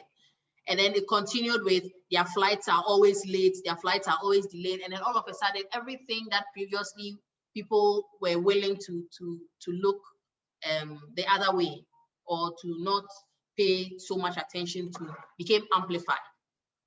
Right? And the fact that they also gave Ghana and parts of Africa different kind of airplanes. Yes. You know, I don't know whether you heard that. Okay. Yes, I heard that one too. And I had heard people talk about it previously, like in pockets, in isolated cases. But all of a sudden, it became a big deal. Because the bed bug incident had opened their eyes to perhaps the true nature of British Airways and how they did not care much for people in this part of the world. So, hey, let's put it all out there and add all other things that we were not happy about. And I don't think they've recovered since. COVID also didn't help matters. Yeah. So I think this will be more of a post-mortem. This will be more of a, is it pre-mortem? before their demise. Yeah. So but let's look at. Would they? Yeah, Kwame. Do you think there will be a demise? I don't think so. I don't think so. They are still a very strong force. Yeah. Sure. Yeah, country will definitely come to their aid. Yeah. You mean as in the government? The government, yes. The government will come to their aid, definitely. Right. Thank you. Okay. So in this pre-mortem by K 1995, he says in the airline sector, all airlines have the competencies and resources required to operate flights between certain destinations. Now, a company like British Airways, they said, possesses core competencies relating to their dominance of takeoff and landing slots at London's Heathrow Airport, obviously. They have licenses to operate certain routes to which access is denied for other airlines. And they also have brand attributes which act as the basis of their brand reputation for high quality service. So they have a reputation of offering high quality service, which if you ask Ghanaians, they will beg to differ. Now, these core competencies, although initially identified by the author in the early 1990s, are still valid in the contemporary market. That's why we said this is a pre-mortem. However, it could be argued that the web of cooperative partnerships with other airlines through the One World Strategic Alliance is allowing for greater destination choice, and flexibility of arrangements provides a further area of core competence for the airline. Thus, British Airways has core competencies or distinctive capabilities in K's terminology, in terms of strategic assets, being their exclusive access to slots at Heathrow, and then the licenses that they have to operate certain routes that are denied to other airlines. They also have the reputation of high quality service, which is their key brand attributes. And then they have a strategic alliance, which forms part of their brand architecture in terms of the One World Strategic Alliance. So the possession of these core competencies enable the airline to charge premium prices for their products by targeting business travelers in particular, and by altering aircraft seat configurations to accommodate a greater proportion of business and first-class passengers. So the airline has maintained a strong competitive position on the key transatlantic routes, partly built on its dominance at its London hub, which enjoy a strong level of premium traffic. That is very true. So in this way, core competencies are applied to the marketplace, and in so doing form the basis of an organization's competitive advantage. So these three things were the key aspects that led to the core competencies of British Airways and gave them the competitive advantage that they had, which currently they are struggling with, right? Because they are not seeing the sustainability of this competitive advantage. If you have a dominance of takeoff and landing slots at Heathrow Airport and all planes are grounded and flights are grounded, it means that your dominance is, well, redundant, isn't it? Yeah. Yeah. If you hold the license to operate certain routes to which access is denied to other airlines, and these routes are no longer functional because of COVID, your competitive advantage is redundant, right? Perhaps you may still have your brand attribute of high quality service, which in certain markets does not still hold fast, particularly in the Ghanaian market. So overall, you can see that all the sources of their competitive advantage are under attack. Yeah. And it's going to take a lot for them to be able to survive. But like no, you know, quite. Yeah, Kwame, go ahead. You know, quite recently they wanted to. In fact, late last year, the British Airways wanted to use Gatwick. Interesting. To instead of what's it called? Heathrow. Heathrow, yes. So they wrote to the Ghana Aviation Authority, informing them that by October this year, they will rather want to use Gatwick than Heathrow, and I think that government has been trying to oppose that with passengers. And you can imagine if this is put in place, the number of people who stop using British Airways. Yeah. Because Gatwick is far away from Heathrow. Exactly. So that becomes the question: is Heathrow now up for the taking? because this may create a huge opportunity for other airlines in the industry who previously did not have the dominance of the takeoff and landing slots that British Airways had. Yeah. See, so these are all issues that are happening in the context of the industry that the firms in that industry need to take cognizance of. Hence the importance of the first stage of the strategic process, which is strategic analysis, which we've started going through. So thank you, Kwame, for sharing that with us, right? It makes all that we are learning in this course seem so relevant. Okay, so now that we have understood the concept of core competencies, and resources, let's look at the link between these three. Now, based on the discussion so far, I think it's very straightforward to surmise that core competencies or distinct capabilities are a product of the superior deployment of resources, along with the superior application of the general competencies that are available to everyone in the sector.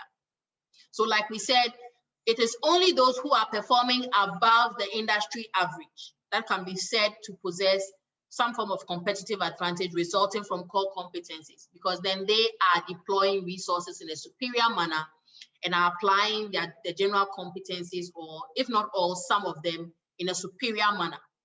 However, those who are not able to do this are those industry participants who are operating at the average or below average level of performance.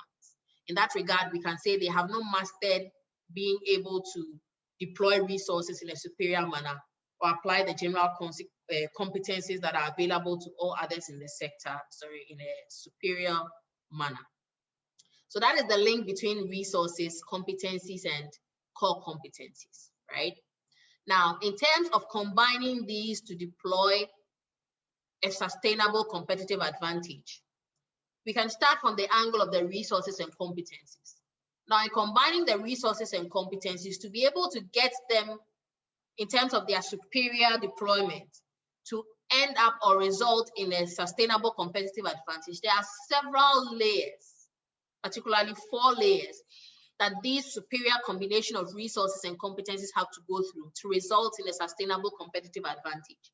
Now, the first layer is with regard to the economic value to consumers, right? And like we said, if consumers do not see any economic value in it, it will be very difficult for them to be willing to part with value. So the first question you need to ask yourself is, in this superior deployment of resources or competencies, do consumers see economic value in it? If yes, then you move on to the next stage.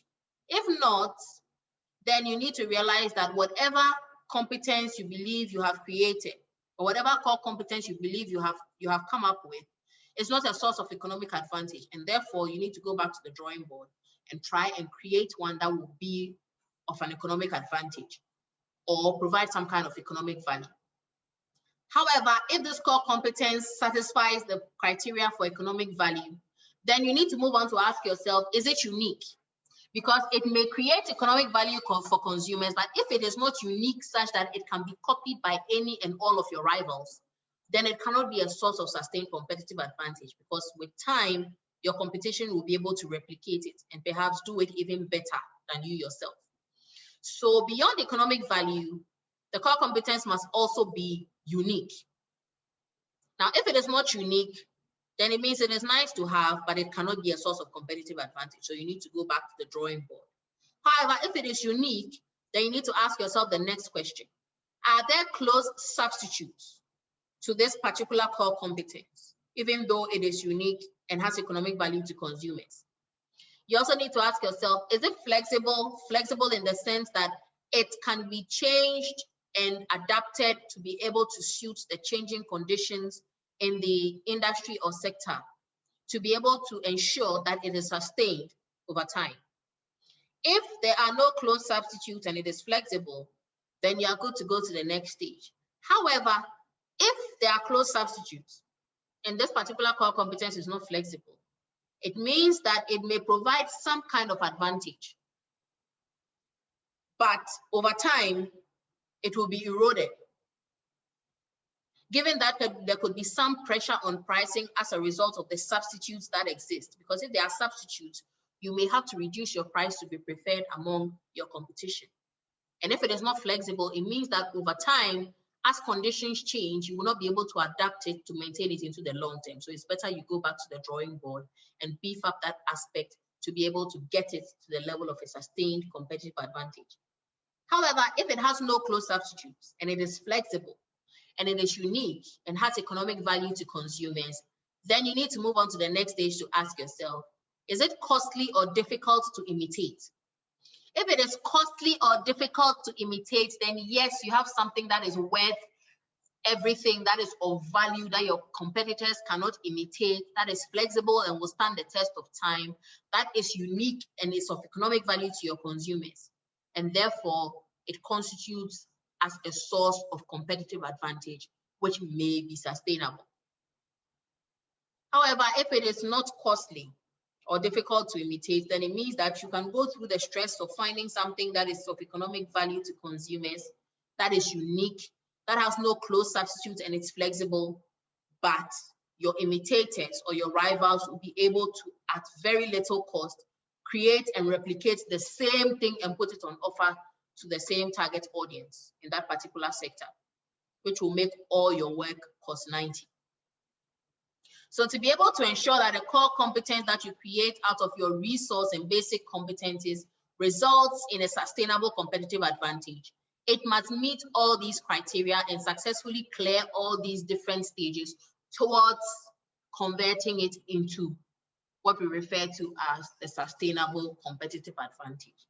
And that is the link between resources, competencies, and building a competitive advantage in the hospitality and tourism sector. Please, I hope we all understand.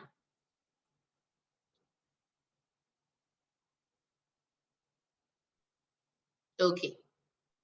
So now that we have that, let's look at value-adding activities.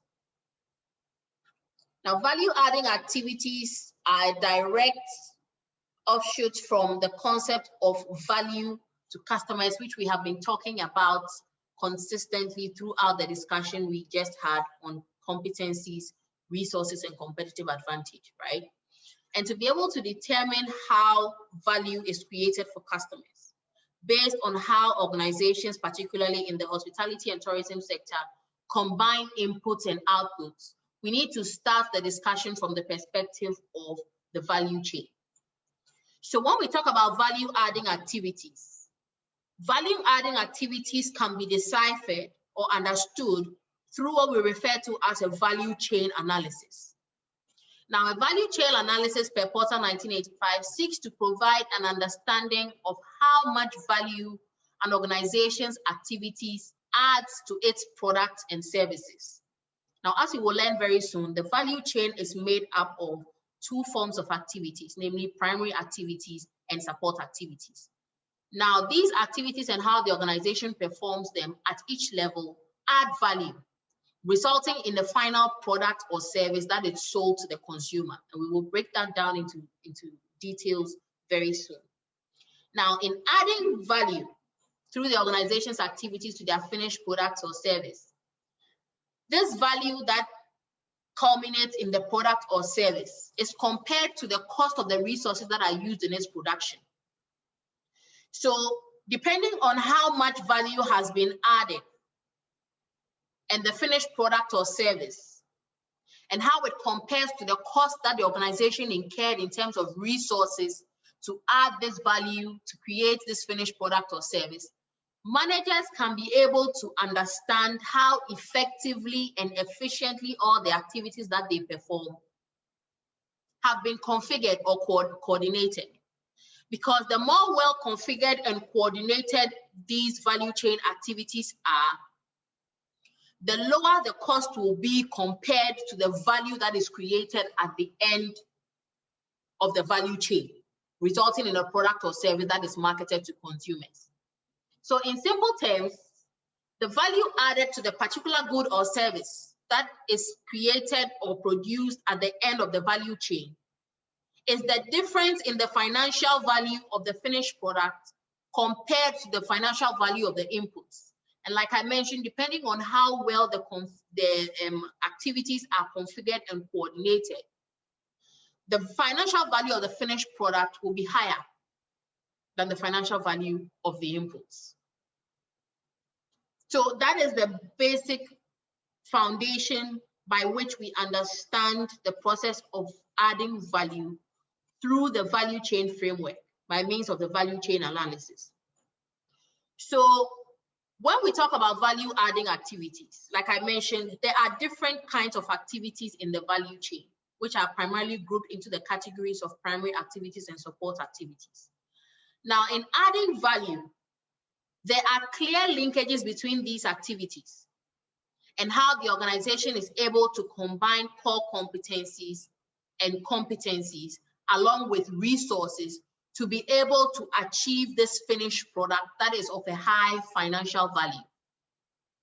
So when it comes to resources, resources per the value chain framework form the inputs in the organization's value adding activities.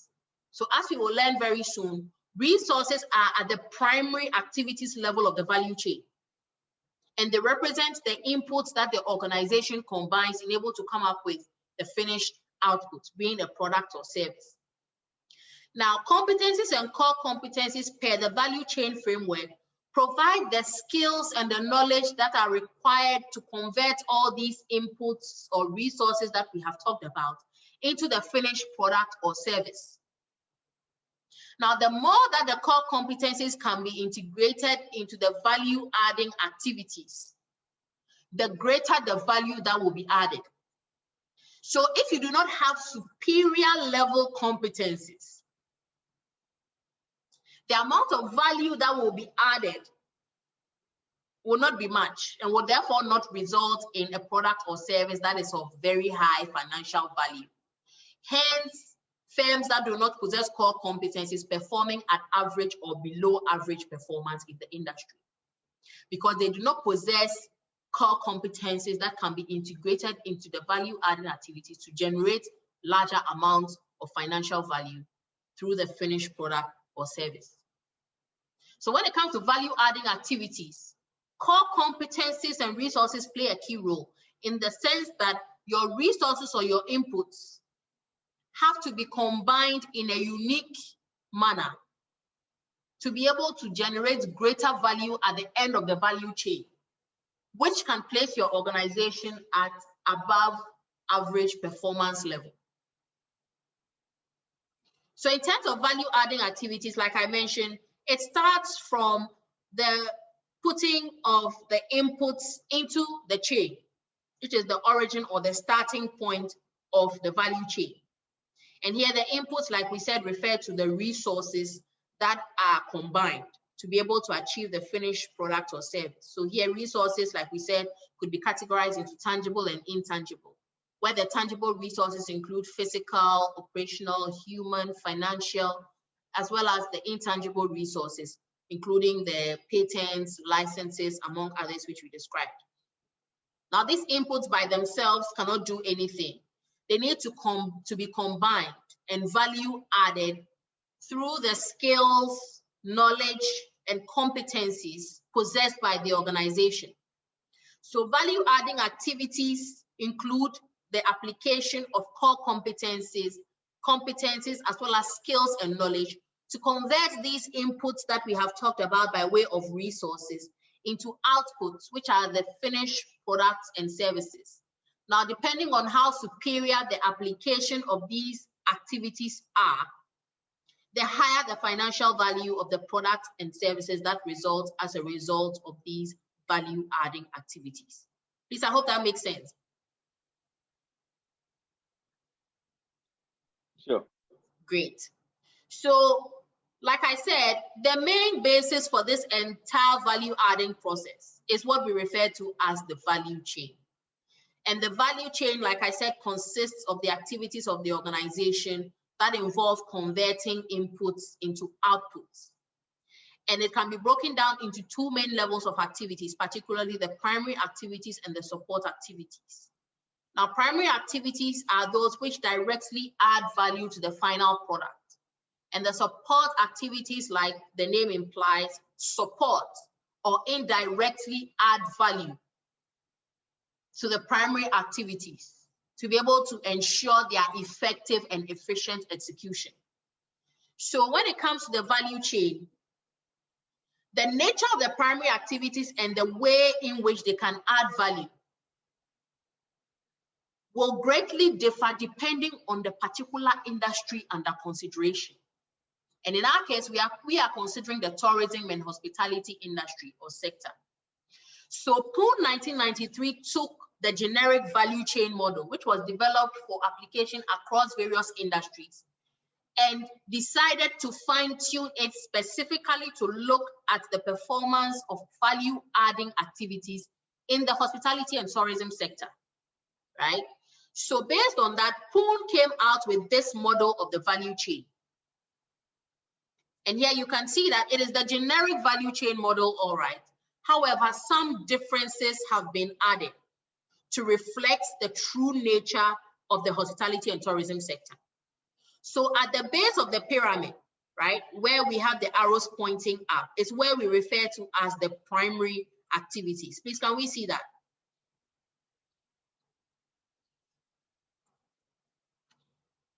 So on the basis of that, what are some of the primary activities per Poon's value chain model developed specifically for the hospitality and tourism industry? What are some of the primary activities in the hospitality and tourism value chain? Yes, Kwame. Transportation. Transportation, good. What else? Gloria. Dock. Yes. What are some of the primary activities in the hospitality and tourism value chain? Oh, okay.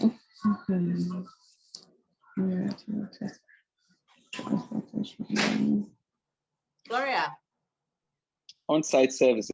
On-site services. Gloria, were you ghosting us? Because if you were following, no, should have just come to you like that. Yes, I'm at work too, so. Oh, okay. Yes. All right. Okay, so any other messages? Yeah. Apart from transportation and on-site services? Marketing and sales. Marketing and sales, right? In addition to wholesale and packaging, retail distribution, and customer service. So these are all the primary activities, right? And they represent the inputs or the activities that directly add value to the tourism product or service. Now, the support activities are those above, right? So here we can see infrastructure, human resources management, product and services development, technology and systems development, as well as procurement, right? Now, these are the support activities that indirectly support or help in the execution of the primary activities to ensure that they are executed in an efficient and effective manner, right? So for instance, when it comes to transportation, technologies and systems development can help with transportation. In what sense? How can technology and system development support the transportation? How can they help add value to transportation? By formulating an app that will provide a link. Thank you. Right? By formulating an app that will provide a link to enable customers easily book for transportation facilities. The management of the organization too can use technology to be able to track their vehicles that are transporting customers to ensure their safety and to be able to locate them when necessary, right? How can technology and system development support on-site services? Can having CCTV cameras be an example? Good. To be able to guarantee security. Yeah. CCTV cameras on the premises. That's a good one, Mercedes. And quite a good one with regard to the transportation, right? On-site services as well. What can we also talk about? Remember, we mentioned property management software. So the software can help you to be able to manage room reservation and the booking of rooms on site. Human resource management, the same, right? So this is the modified version of the traditional value chain model, right? Which is directly related to the hospitality and tourism sector. Please, have you seen the traditional value chain model before?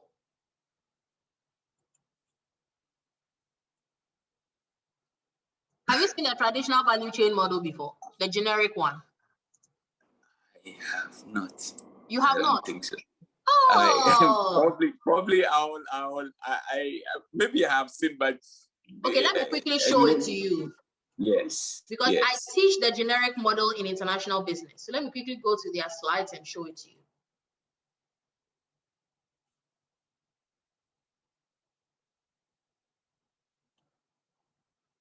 Okay, so I'm sharing the slides with the generic value chain model right now. Please, can you see that? Can you see it? Yes, please. Good. Yes, so this sir. is the generic value chain model. So you see here, they have what? Firm infrastructure. At the support activities level, they have firm infrastructure, human resource management, technology development, and procurement. Do you see that? Yes, Doc. Good. Yes. Now, let me quickly go back to the support activities on the value chain model developed specifically for the hospitality sector. Now, look at that. There's a difference. What do you see in terms of the difference? Okay, so you will see inbound and outbound when it comes to the primary. Good. Okay, with regards to that of the good. What you showed previously, yes. Good, right? So you see inbound logistics, outbound logistics, and operations under primary activities, right? But then when it comes to specifically the hospitality and tourism sector, we don't see inbound and outbound, do we? We see transportation, on-site services, wholesale and packaging, right? Marketing and sales remains the same, doesn't it? Because it is in the generic model as marketing and sales. Then we have retail distribution, which is not in the generic model, is it? Is retail distribution in the generic model? This is the generic model. No, there's no retail distribution in it. No. Yeah. But then there's service, right? And in the hospitality and tourism model too, we have customer service. Good. Now look at the support activities. You see here, we have 4 support activities in the generic model. We have firm infrastructure, human resource, technology, and procurement. But let's look at the hospitality and tourism model. We have 5, don't we? Yes. We have infrastructure, which is in the generic model. We have human resource, which is also in the generic model. We have procurement, which is in the generic model. Then we have technology, which is in the generic model. But here we have an additional item, which is what?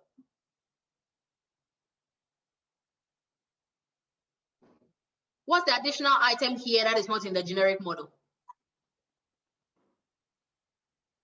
I think the infrastructure. Nope. I think it's a product and service development. Yeah, product and services development. Right? Because the generic model had all those. You remember? But it did not have product and service development. Why do you think they added product and service development?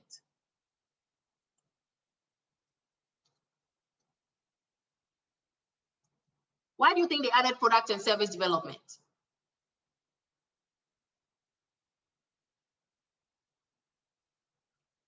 Ladies and gentlemen, this is where our strategy thinking caps go on. Why do you think they have product and service development?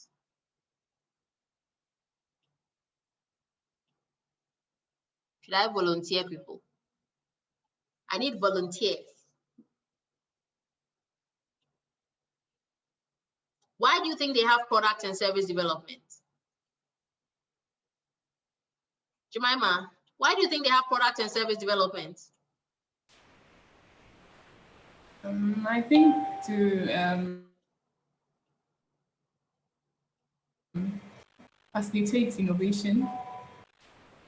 Yeah, but why would they need to facilitate innovation? So they give their customer value. Exactly. But why do they need to keep creating value? Last one, Jemima, you are almost there. Why do they need to keep creating value?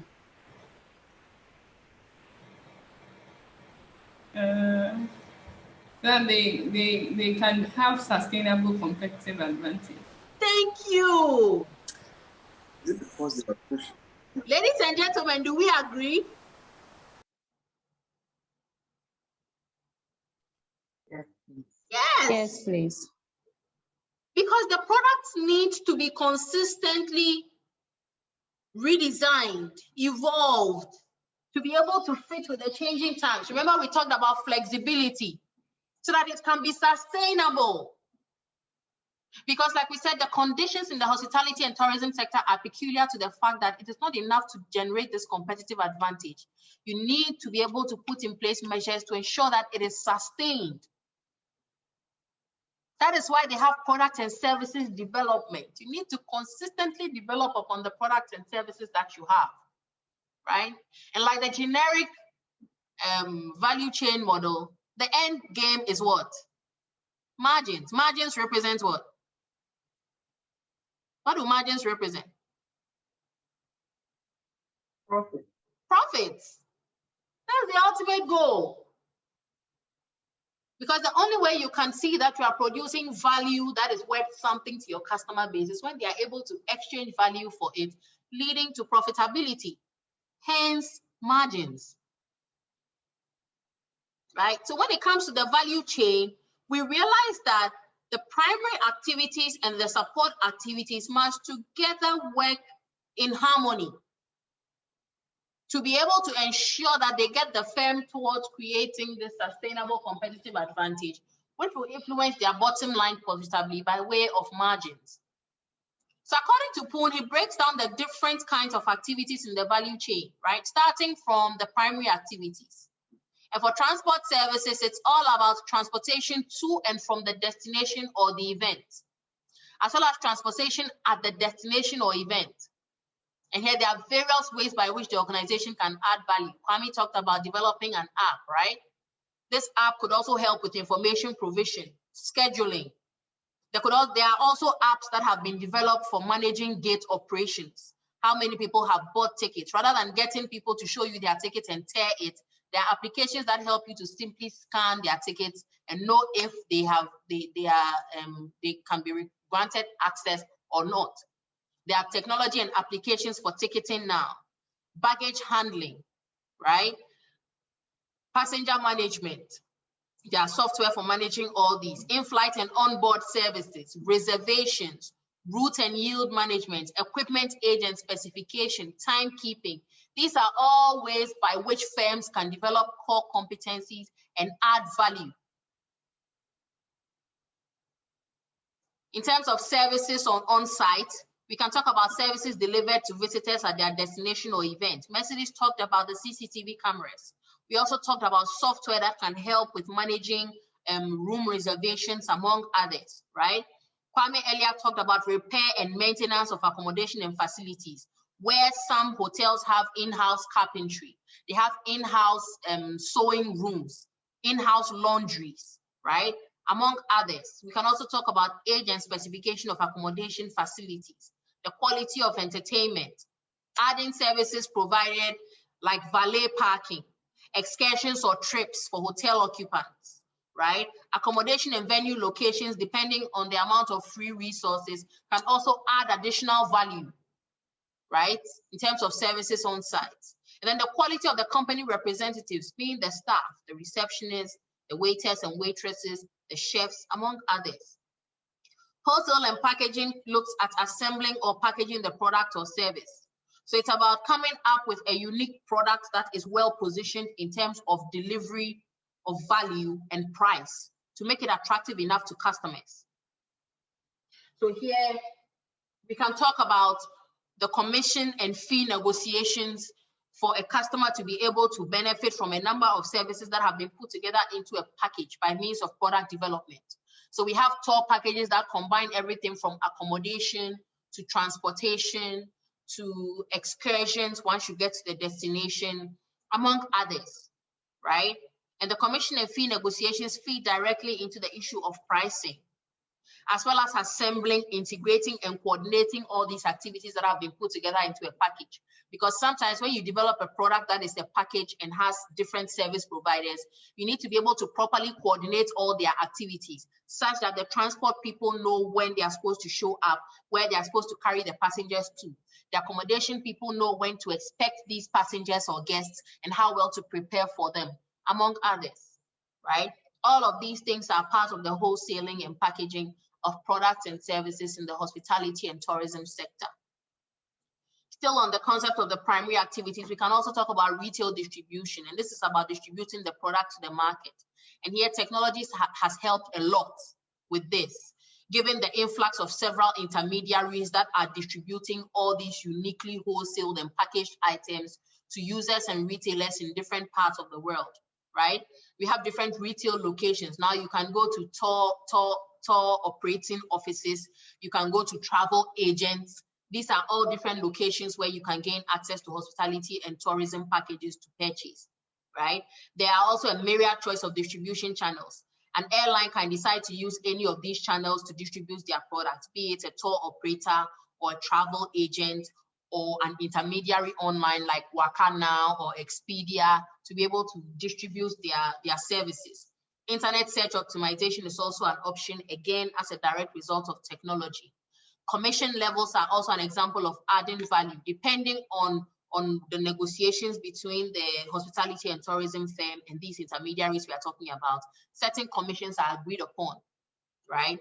These directly also influence the cost of sales. Depending on the intermediary you are buying from or the particular retail distributor, there are certain costs that are incurred, which may or may not be transferred to the final consumer.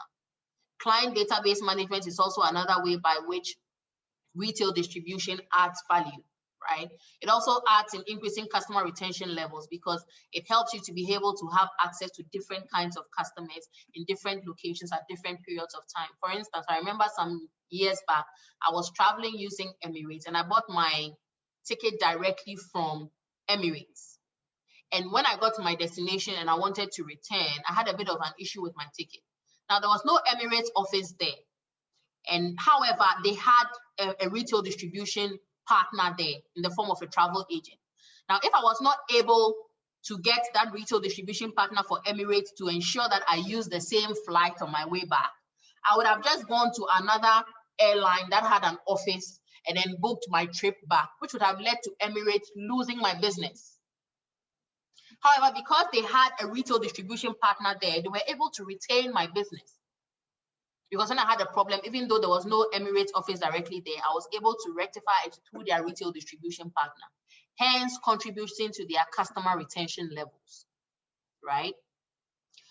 In the realm of marketing and sales, we can talk about making the product available to the market and persuading people to buy. And here, the intermediaries come in again, thanks to the proliferation of information communication technology. We have the various tour operators who are using different kinds of software, the online intermediaries who sell all these tourism and hospitality packages on their websites, right? But the traditional means are also still very much applied, using brochure production and distribution, advertising on various platforms. I always see the KLM advert and the Emirates advert on television. We can also talk about public relations, as well as sales force management, managing customer loyalty programs. I've never been part of one, but then there are loyalty programs that give people airline miles and give them various benefits for the different trips that they have been going on using specific tour and hospitality institutions. We can also talk about point of sales materials, as well as developing the value of the brand, because the more valuable the brand is, the easier it becomes to be able to market it to people and get people to buy into the brand. Right? And finally, with regard to the primary activities, we can talk about customer service, which can involve installation and after sales support. A lot of organizations do very well when it comes to the marketing and sales, but when it comes to customer service, they don't do too well. And it all constitutes a complete process where you do not get to focus on one aspect of primary activities and ignore the others when it comes to adding value. To be able to ensure that you are able to add value cumulatively to result in good margins, you have to be able to ensure that you focus on every aspect of the primary activities, which includes customer service. So firms in the hospitality and tourism sector must have good customer complaint management systems, good service recovery systems, good management and monitoring mechanisms for customer satisfaction, as well as speed of responsiveness, particularly when it comes to service failure and service recovery, as well as client advisory services. These are all together necessary when it comes to firms in the hospitality and tourism sector to give good customer service to their clientele. Because, for instance, a client may be coming to, say, Ghana to do business, and they decide to stay in your hotel. They do not know anything about the Ghanaian business terrain. However, they trust you as their hotelier based on the value of your brand in the sector to be able to provide them with a business advisor who will give them good advice regarding their investment opportunities in the country. So you realize that a number of hotels have business advisory services. Have you noticed that?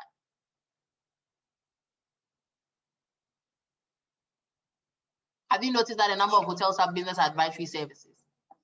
Sure. Yeah. The bigger ones. Yeah, in the beginning, a lot of people thought it is for, like, if you want to fax documents or scan documents or print documents. Yes, they do that too. But they are also supposed to help with things of such nature, to help people who require advice, perhaps regarding the business terrain in the context, to be able to get advice or to obtain knowledge that will help them to understand how best to proceed with their business dealings in the particular context, right? So that is it for the primary activities in the value chain. Now, aside that, we have the secondary activities, which we said support the execution of the primary activities in an efficient and effective manner. And these include procurement. And here it's about purchasing, leasing, or renting services and equipment.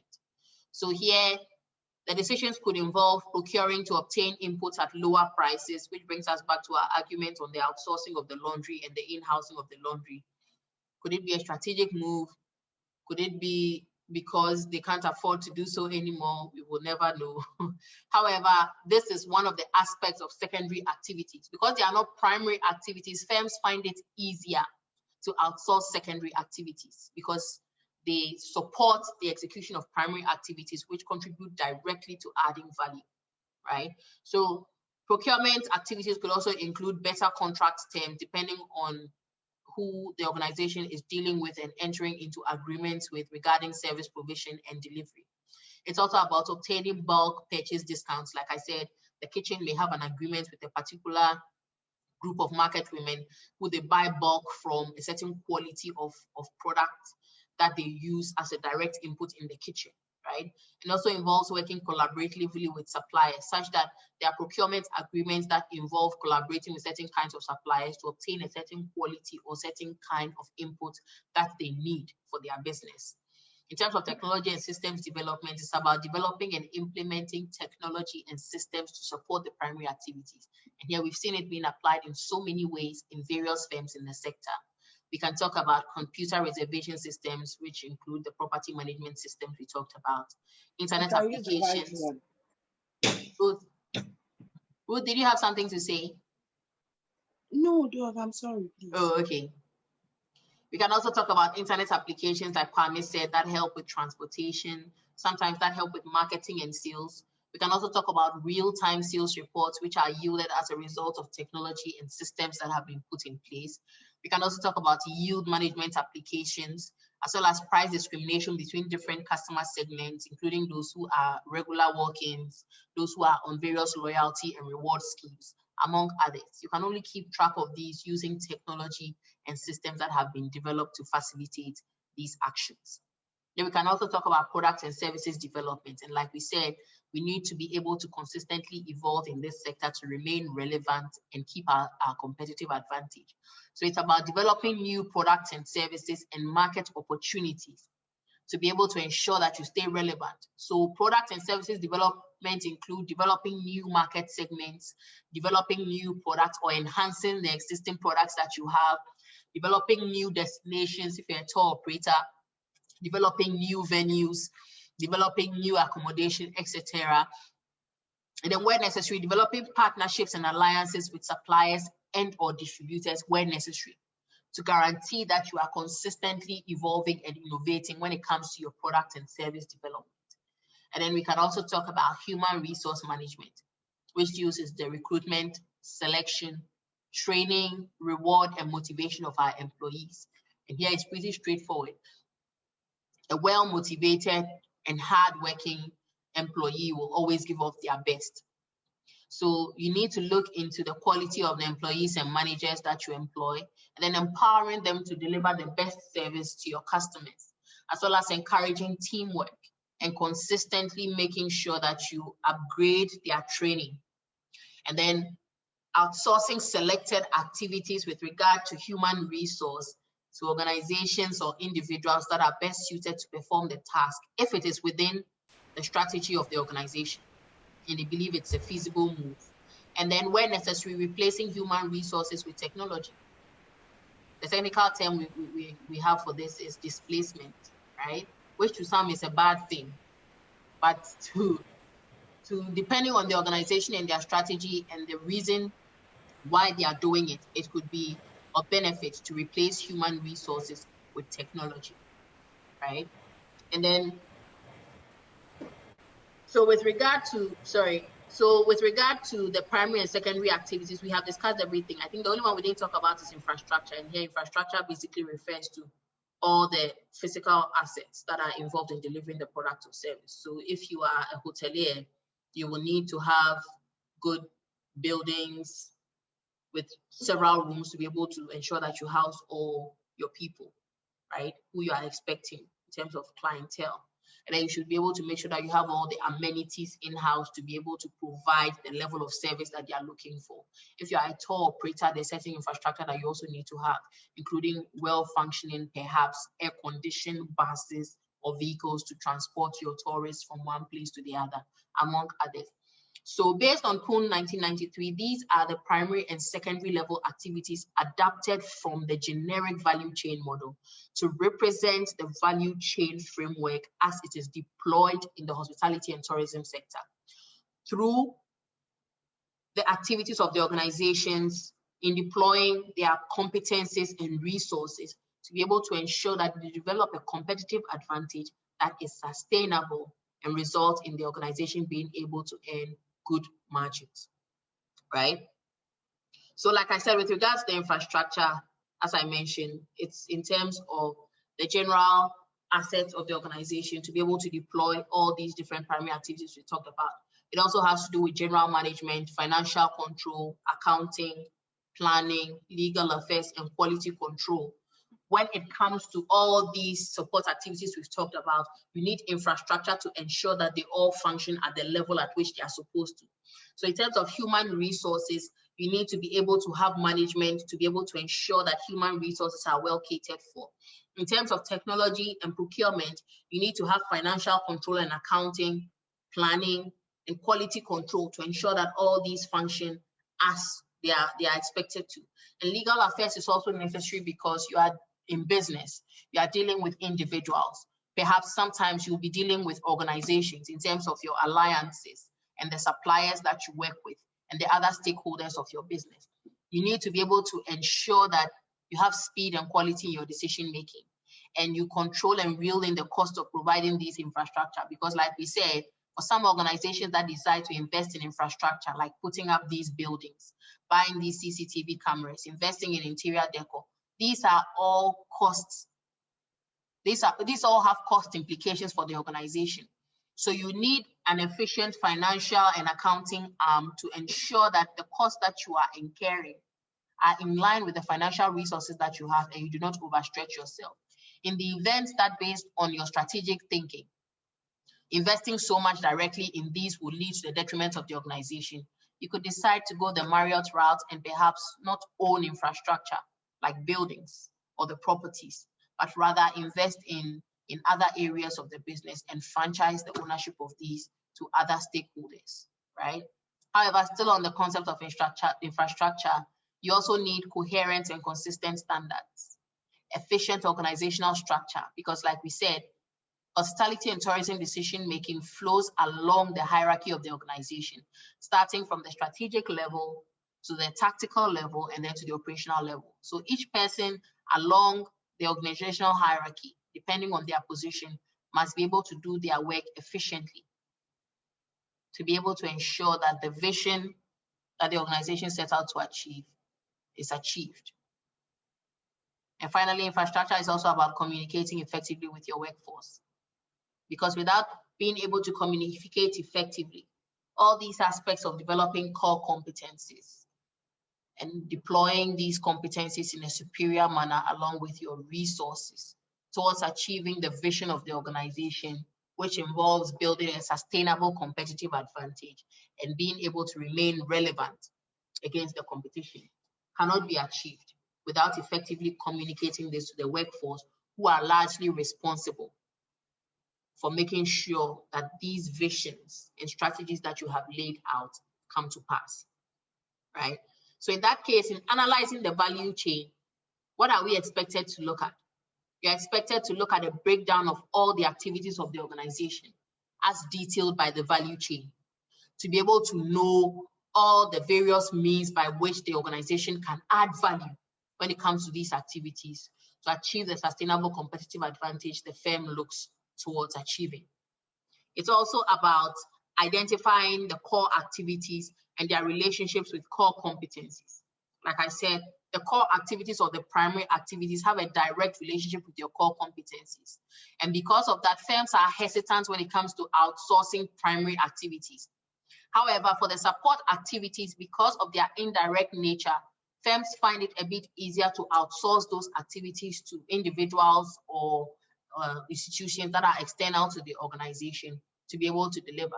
So by being able to draw a link between your core activities and your core competencies, you as an organization can be able to develop current strategies that will contribute towards creating the sustainable competitive advantage that is desired. Also, it's about identifying the effectiveness and efficiency of each of the activities that you are performing. Because like I said, they each contribute cumulatively towards the end goal of creating a high financial value product or service that can earn the firm good margins. So if each of the activities are not being performed effectively or efficiently, it will affect the ultimate financial value of the resulting product or service, which can have a direct effect on your margin. And no organization wants their margins to be affected in that manner. Also, we are looking at the examination of the linkages between the activities for additional added value. Like I said, there are different linkages between each of these primary and support activities, some of which are sourced in-house and some of which are outsourced. So by the organization knowing the linkages between these activities, they can be able to determine whether or not they want to outsource something or source it in-house, and how they want to be able to link these different activities to add the desired amount of value that they are looking for. And finally, we also need to identify blockages which reduce the organization's competitive advantage. And this stems directly from identifying the level of effectiveness and efficiency at performing these individual primary and support activities. Because anything that does not support the effective and efficient performance of these primary and support activities constitutes a blockage, which is hindering the organization's objective of achieving a competitive advantage. So we need to look into each of these blockages by means of those items or tools or activities or events that are limiting the effectiveness and efficiency of deploying the firm's primary and support activities to ensure that the firm is on course towards achieving its competitive advantage. So let's look at this table that details ways in which we can draw linkages between the primary and support activities. And there are 3 ways. The first one includes a primary to primary linkage, where you can have interdepartmental coordination between the primary activities, right? So for instance, there could be links with suppliers, which can be referred to as backward linkages upstream. So that means that looking at the generic value chain model that we have, you realize that there was an aspect of the model that showed us upstream and downstream activities, where the upstream activities involve all the activities that are performed to be able to obtain inputs. And the downstream activities involve all the activities that are performed to convert the upstream inputs into outputs. So with regard to the tourism and hospitality value chain, you realize that there could be linkages with suppliers at the upstream to be able to ensure that we obtain the necessary inputs to be able to facilitate the execution of the downstream activities. So for instance, a tour operator could link with a hotel group. Do you agree?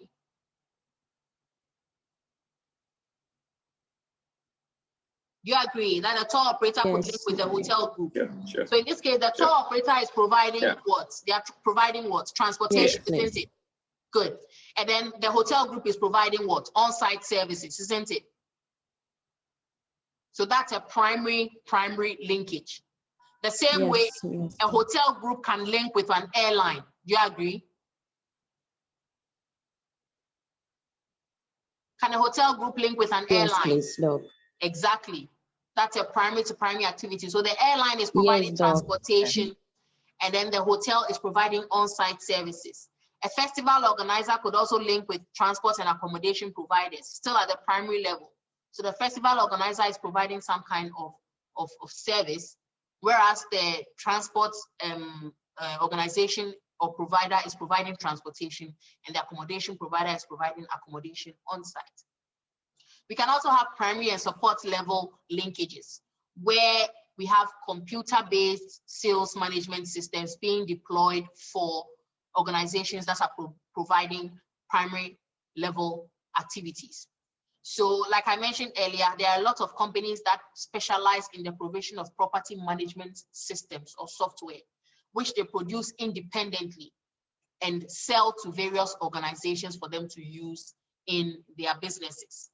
So in this case, it links the downstream with distributors, such that an organization can decide to look outside for an independent distributor to provide them with this software to be able to manage their reservations in-house.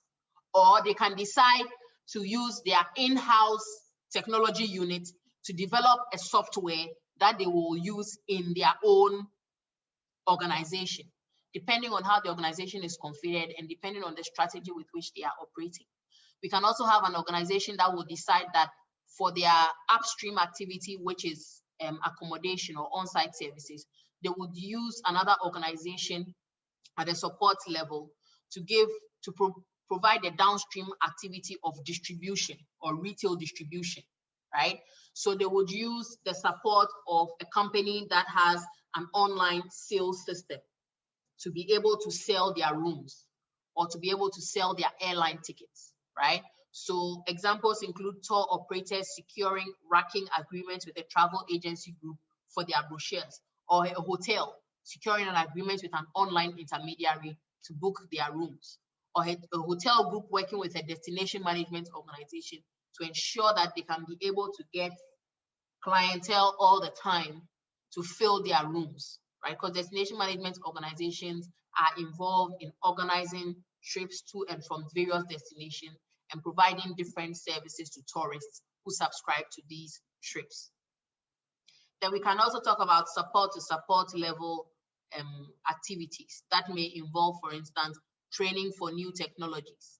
And here, links with other companies at the same stage of operations can help to be able to train the staff of an organization in the hospitality and tourism sector to use a particular kind of technology.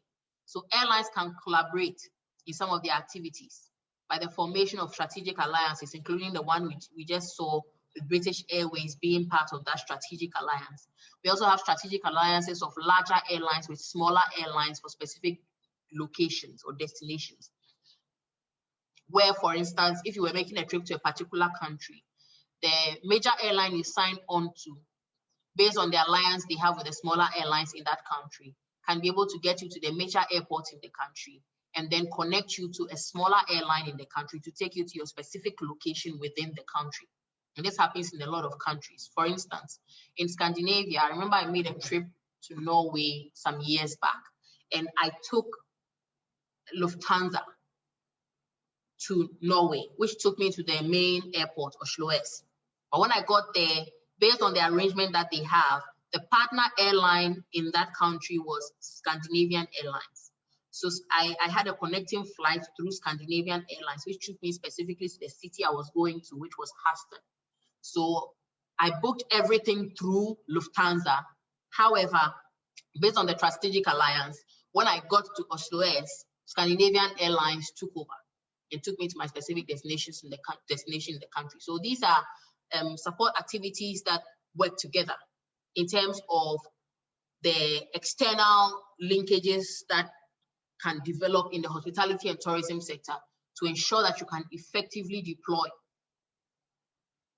your services and products to your customers in a manner that creates value and gives you some kind of competitive advantage over your competition, right? So generally, these are examples of the internal and external linkages that you can have in terms of the value chain, where you can have linkages happening among various units internally. And internally, we can have primary to primary, primary to support, support to support, or external linkages where you have suppliers in backward linkages with the upstream, links with distributors at the downstream, links with other companies at the same stage of operations, just to ensure that you can effectively add value at different levels of the value chain. Please, I hope that makes sense.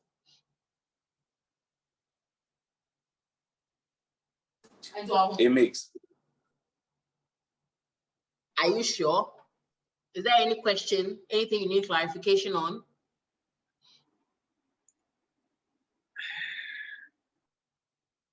Oh, yeah, good.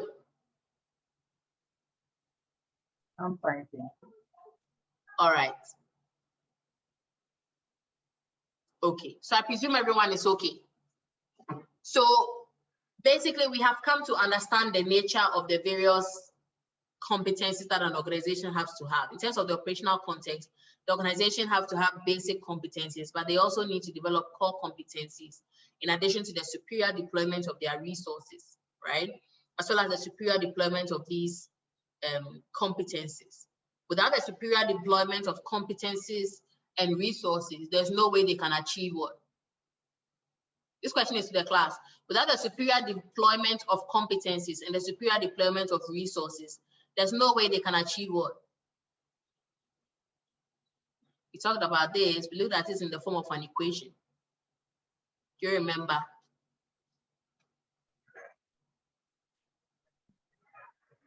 Without the superior deployment of resources and the superior deployment of competencies, the firms cannot achieve what? Competitive advantage. No, you've forgotten. Superior deployment of resources plus superior deployment of competencies is equal to what?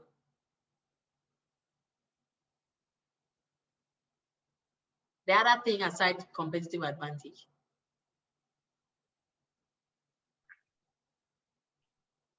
Yeah, you've forgotten. Remember, do you remember? Is it value? No. Is it value? No. You've forgotten.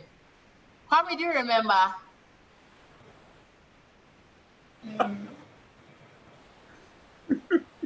It's escaped me. I'm just trying to flip through my notes and see. Superior deployment of competencies plus superior deployment of resources is equal to core competence. Hey, you've forgotten the equation. Core competence.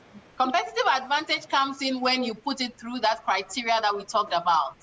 Remember, we talked about several criteria, including flexibility, economic value, uniqueness, and the ability to imitate. Yeah. Yeah, before you get to competitive advantage level. Right? And right now we have talked about the value chain framework and how there are various linkages between the support and the primary activities, both internally and externally, which the firm can be able to utilize to create value. Ruth, please go ahead. Yes, Ruth. I was saying it, but I think you didn't hear me. Oh yeah, I didn't hear you. Sorry, Ruth. I didn't hear you. My apologies. So please, do we get it? When it comes to strategy, yes, when it comes to strategy formulation, the first point of call is within. And in terms of the internal analysis, the first place you start from is your operational context. And moving on, we will be looking at all the other contexts internally. And then we will move on further to perform the external analysis. And after we have done the external analysis, to bring us to the end of the strategic analysis, which will lead us to the other stages of the strategic process. So please, I hope that makes sense. And with that, we've come to the end of our session.